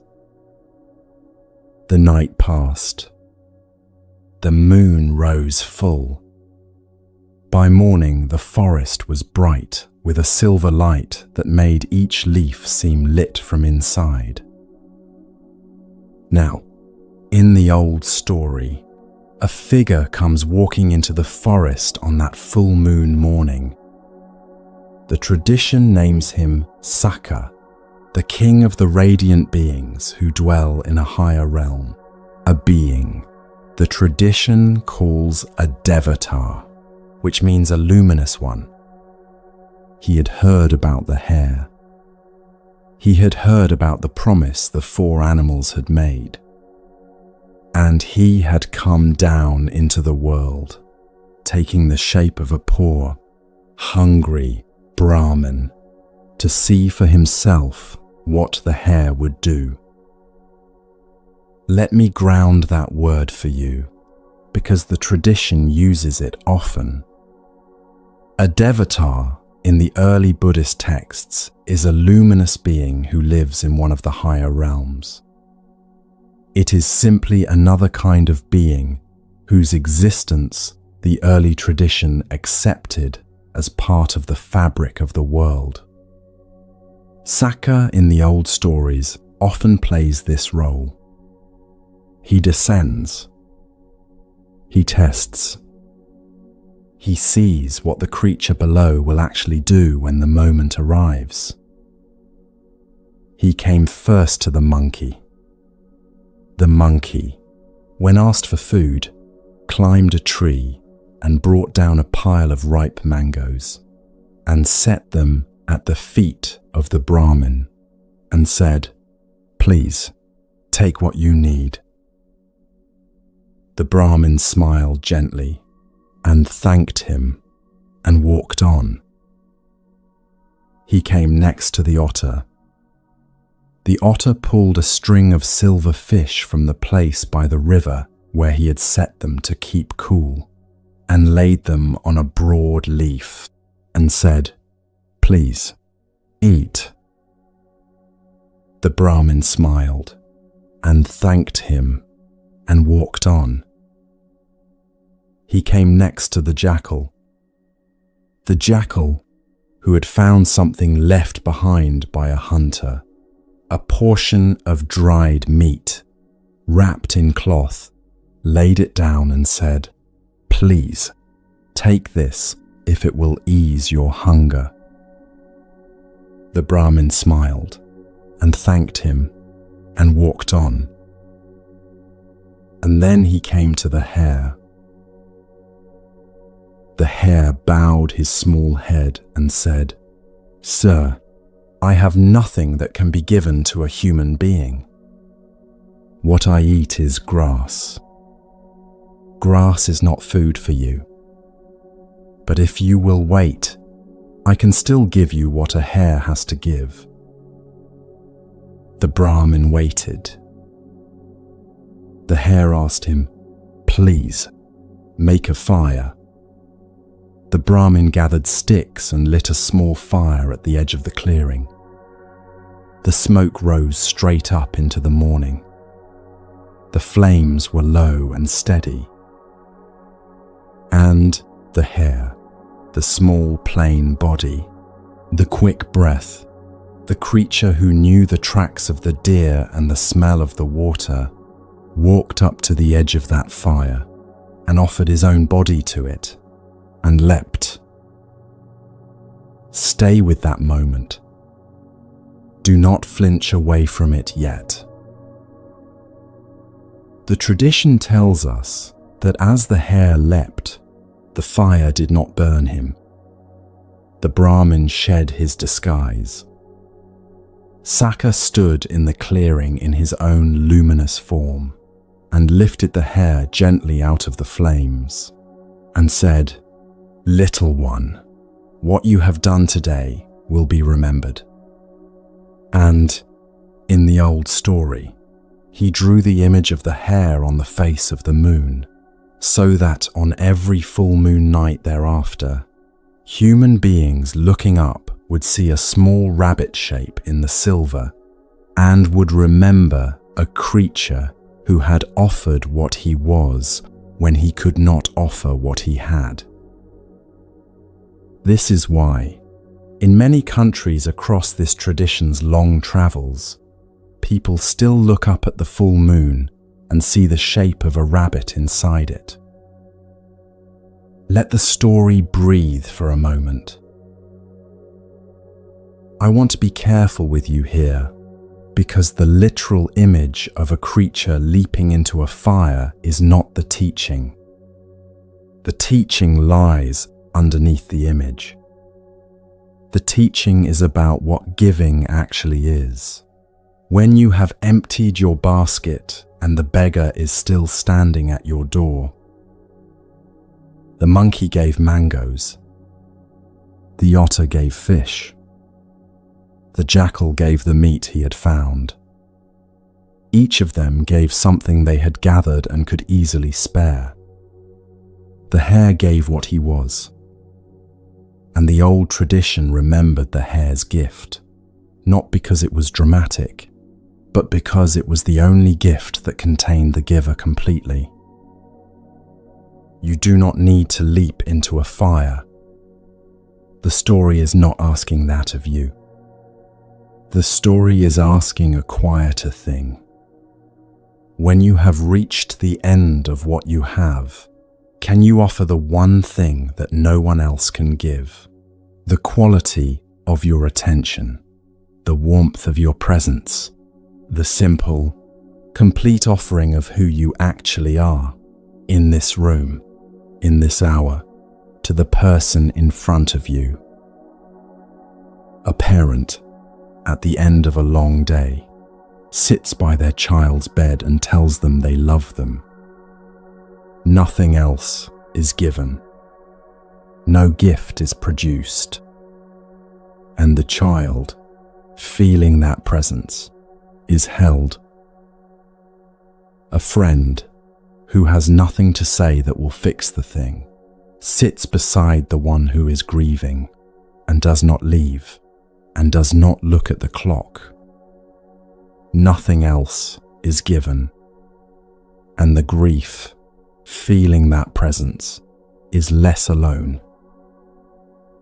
A stranger, on a crowded train, lets another stranger have the last seat and does not make a fuss about it, and looks out the window. Nothing else is given, and the world, for a second, is a little kinder than it was a minute before. These are Hare gifts. The kind of gift that does not come from the basket. The kind that comes from the creature. The tradition has a word for this quality of giving. The word is dana, which means, in simple English, generosity. The early teachings distinguish between the giving of things and the giving of oneself, and they say that when the second kind is offered, even from a small body with a quick breath, the offering reaches further than any basket of mangoes could. There is a way to hear this story that makes you feel worse about yourself, as though the teaching were saying, you should give more, you should give everything, you should be like the hare. That is not the teaching. The teaching is gentler. The teaching is saying, when you have nothing left in your basket, you are not empty. You are still a creature, and the creature is always the true gift.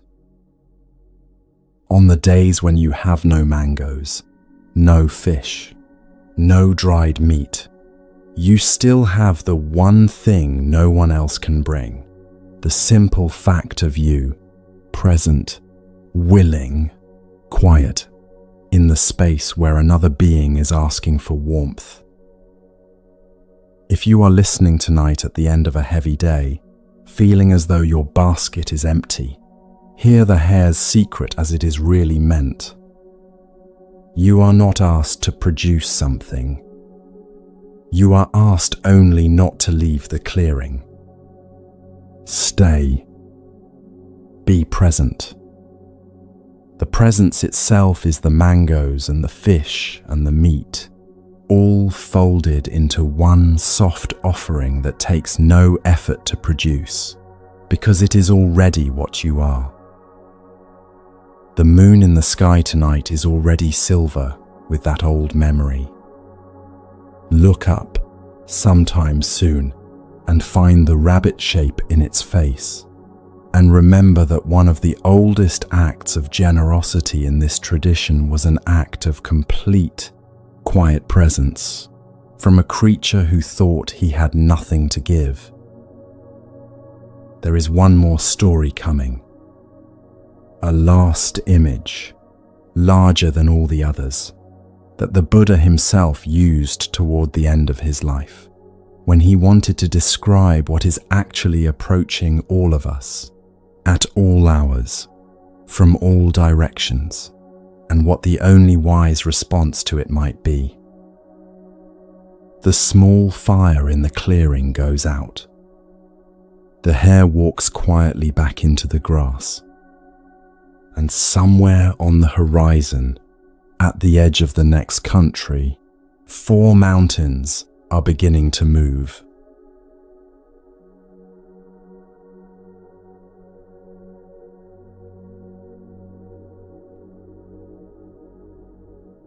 The dust of a long afternoon had settled on the shoulders of a tired king.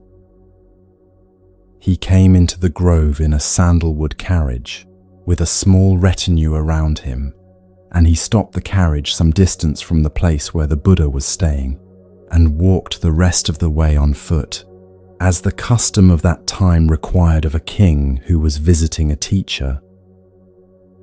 His name was Pasenadi. He was the ruler of the kingdom of Kosala, one of the 2 great powers of that age. He was a friend of the Buddha. He had known the Buddha for many years by now. He came to the grove often, when the affairs of his kingdom permitted. This afternoon was one of the days he had come.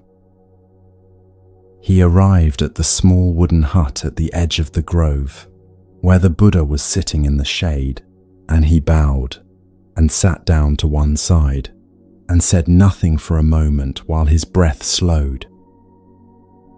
The Buddha looked at him kindly.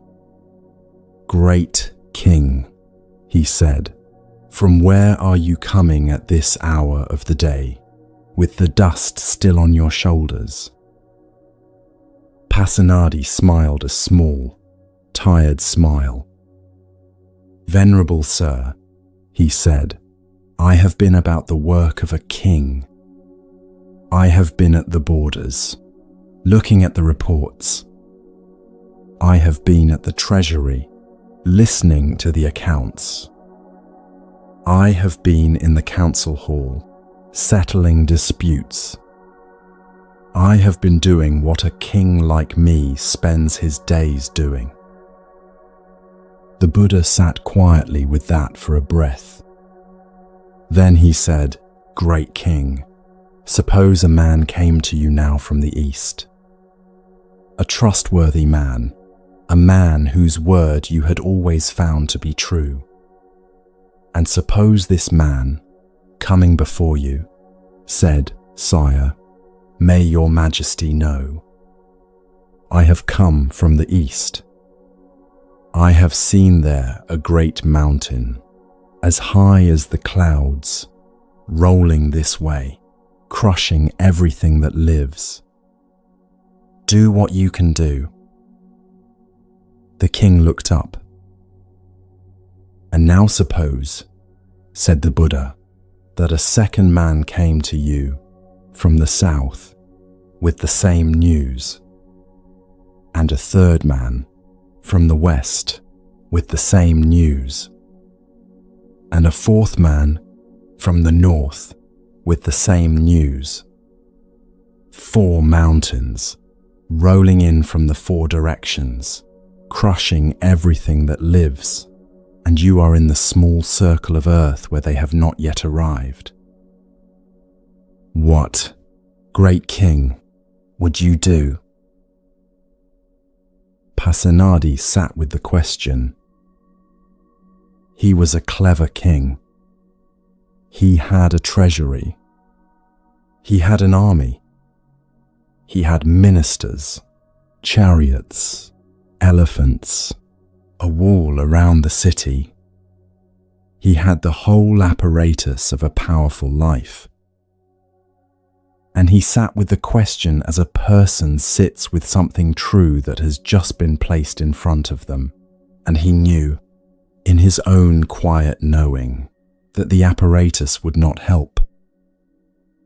"Venerable Sir," he said at last, "when such a great terror has arisen, When the destruction of human life is so difficult to avoid, what else can be done?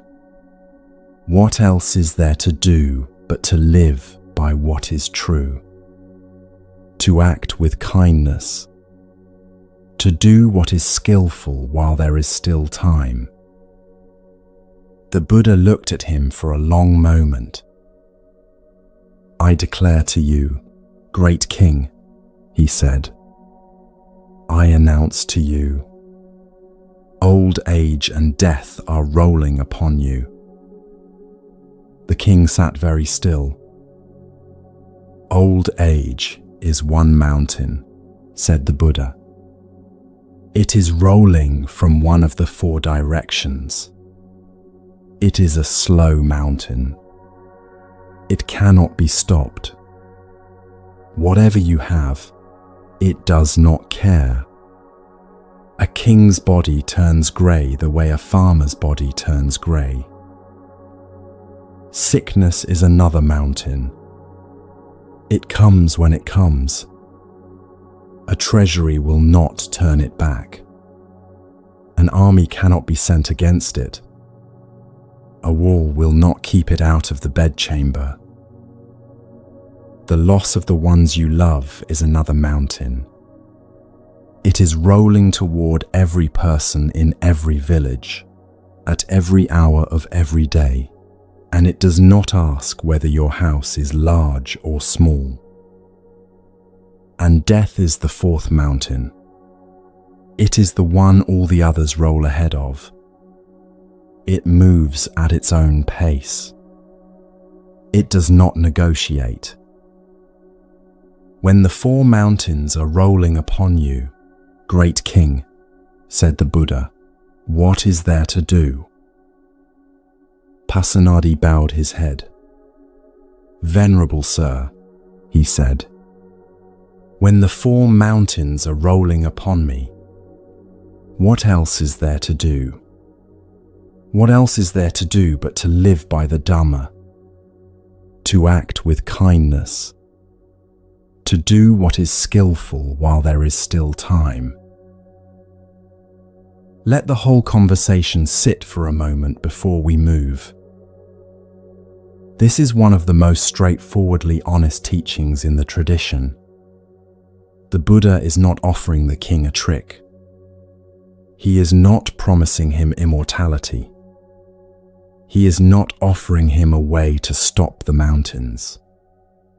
He is simply pointing, with a kind and unflinching finger, at what is actually the case, and then asking the only question that has any real weight once the case has been seen. What will you do? The image is severe, but notice what the severity does. It clears the small confusions away. When you picture four mountains rolling toward you from the four directions, a great many things you were worrying about an hour ago become small. The argument with the colleague, the unread email, the thing your neighbor said, the shape of the body in the mirror, the number in the bank account. These are small hills.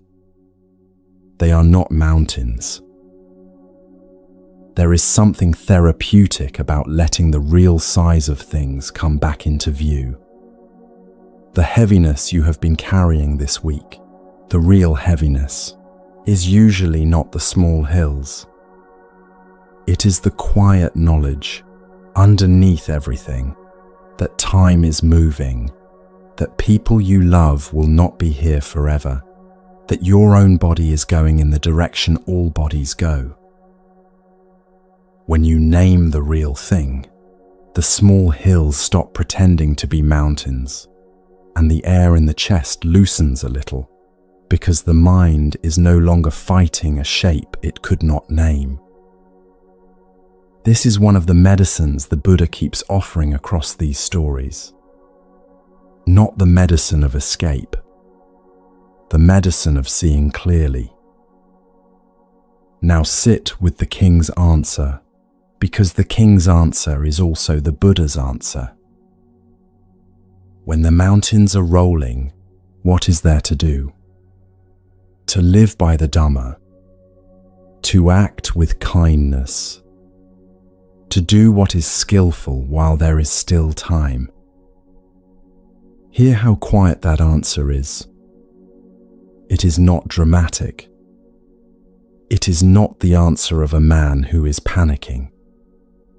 It is the answer of a man who has been asked the real question, who has felt its weight, and who has found that underneath the panic there is a simple, dignified path that is always available, at every age, in every body, on every afternoon.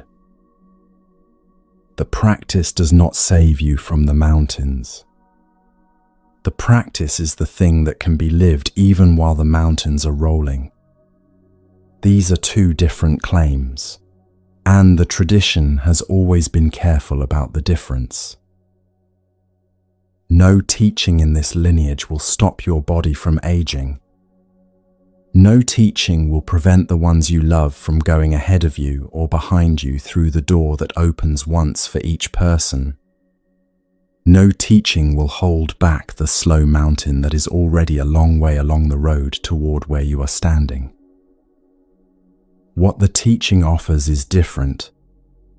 It is the permission and the practice of walking across the circle of earth where you are still standing, as though each step on that circle were worth taking fully, as though each hour left were long enough to be kind in. The kingdom is rolling toward its end, and in the circle of earth where you are standing, you can still turn to the person beside you and speak gently to them. You can still sit with your own breath for 10 long minutes in the morning. You can still put your hand on the shoulder of someone who is grieving. You can still keep the one small promise you made to yourself about how you would like to live. This is the Dhamma the king was pointing at.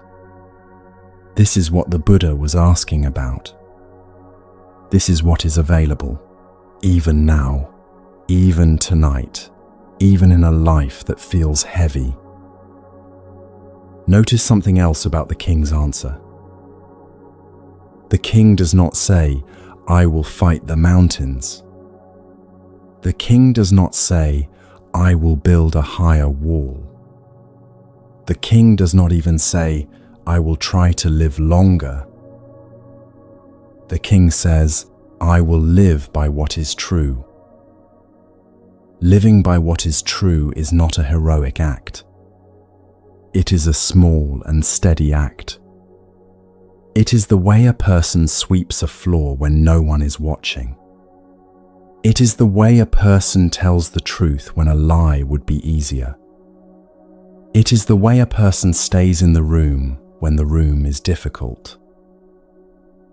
These are the acts that stack up quietly across a life, and they form the inner ground that cannot be rolled over by any mountain, because they are not a thing that can be taken. They are only a way of being. There is a quiet teaching here for anyone who has been listening all the way through this evening. When life feels heavy, it is often because the mountains have come into view more clearly than they usually do. A death in the family has moved them closer. A diagnosis has moved them closer. A birthday with a new number has moved them closer. An ordinary Tuesday has moved them closer for no reason you can name. The heaviness is not a sign that something has gone wrong in you. The heaviness is a sign that you have seen something true, and your small body, carrying a lot of ordinary responsibilities, is registering the size of what has been seen. The answer is not to unsee it. The answer is to respond to it with the practice. Light a candle. Call the person you have been meaning to call. Forgive a small thing. Eat slowly. Speak gently to the child. Sit for 10 long minutes with the breath, and do not try to make anything happen. Write the difficult letter. Offer what the hare offered, which was the creature itself. Carry the small lamp. Receive the teaching from the stranger on the road. Be refined by the patient fire of your own attention. These are the forms the Dhamma takes in a life the size of yours. They are small. They are ordinary. They are also, according to the oldest voices of this tradition, the only things that have any real weight when the mountains are rolling. King Pasenadi stayed in the grove a little longer that afternoon. He sat in the shade. He drank a little water. He watched the light change on the leaves above him. He did not say much more. Eventually he bowed and stood up and walked back out to where his carriage was waiting and rode home through the evening air with a quieter mind than he had come with. The mountains did not stop rolling. The mountains never stop rolling. But the king had remembered the shape of the only adequate response, and in remembering it, a certain kind of heaviness had lifted off him, because the heaviness of not knowing what to do is often heavier than the heaviness of the thing itself. You, listening now, are the king in this story. The small circle of earth, where the mountains have not yet arrived, is the hour you are sitting in. The Dhamma the king was pointing at is available to you in exactly the form the king pointed at, in the ordinary shape of the next quiet, kind, skillful act you will choose to make. The heaviness you came in with tonight was not a sign that you had failed at being calm. It was a sign that you had been carrying the truth of things, and no one had yet helped you set it down into a shape you could live with. Here is that shape. Walk the small circle. Do what is skillful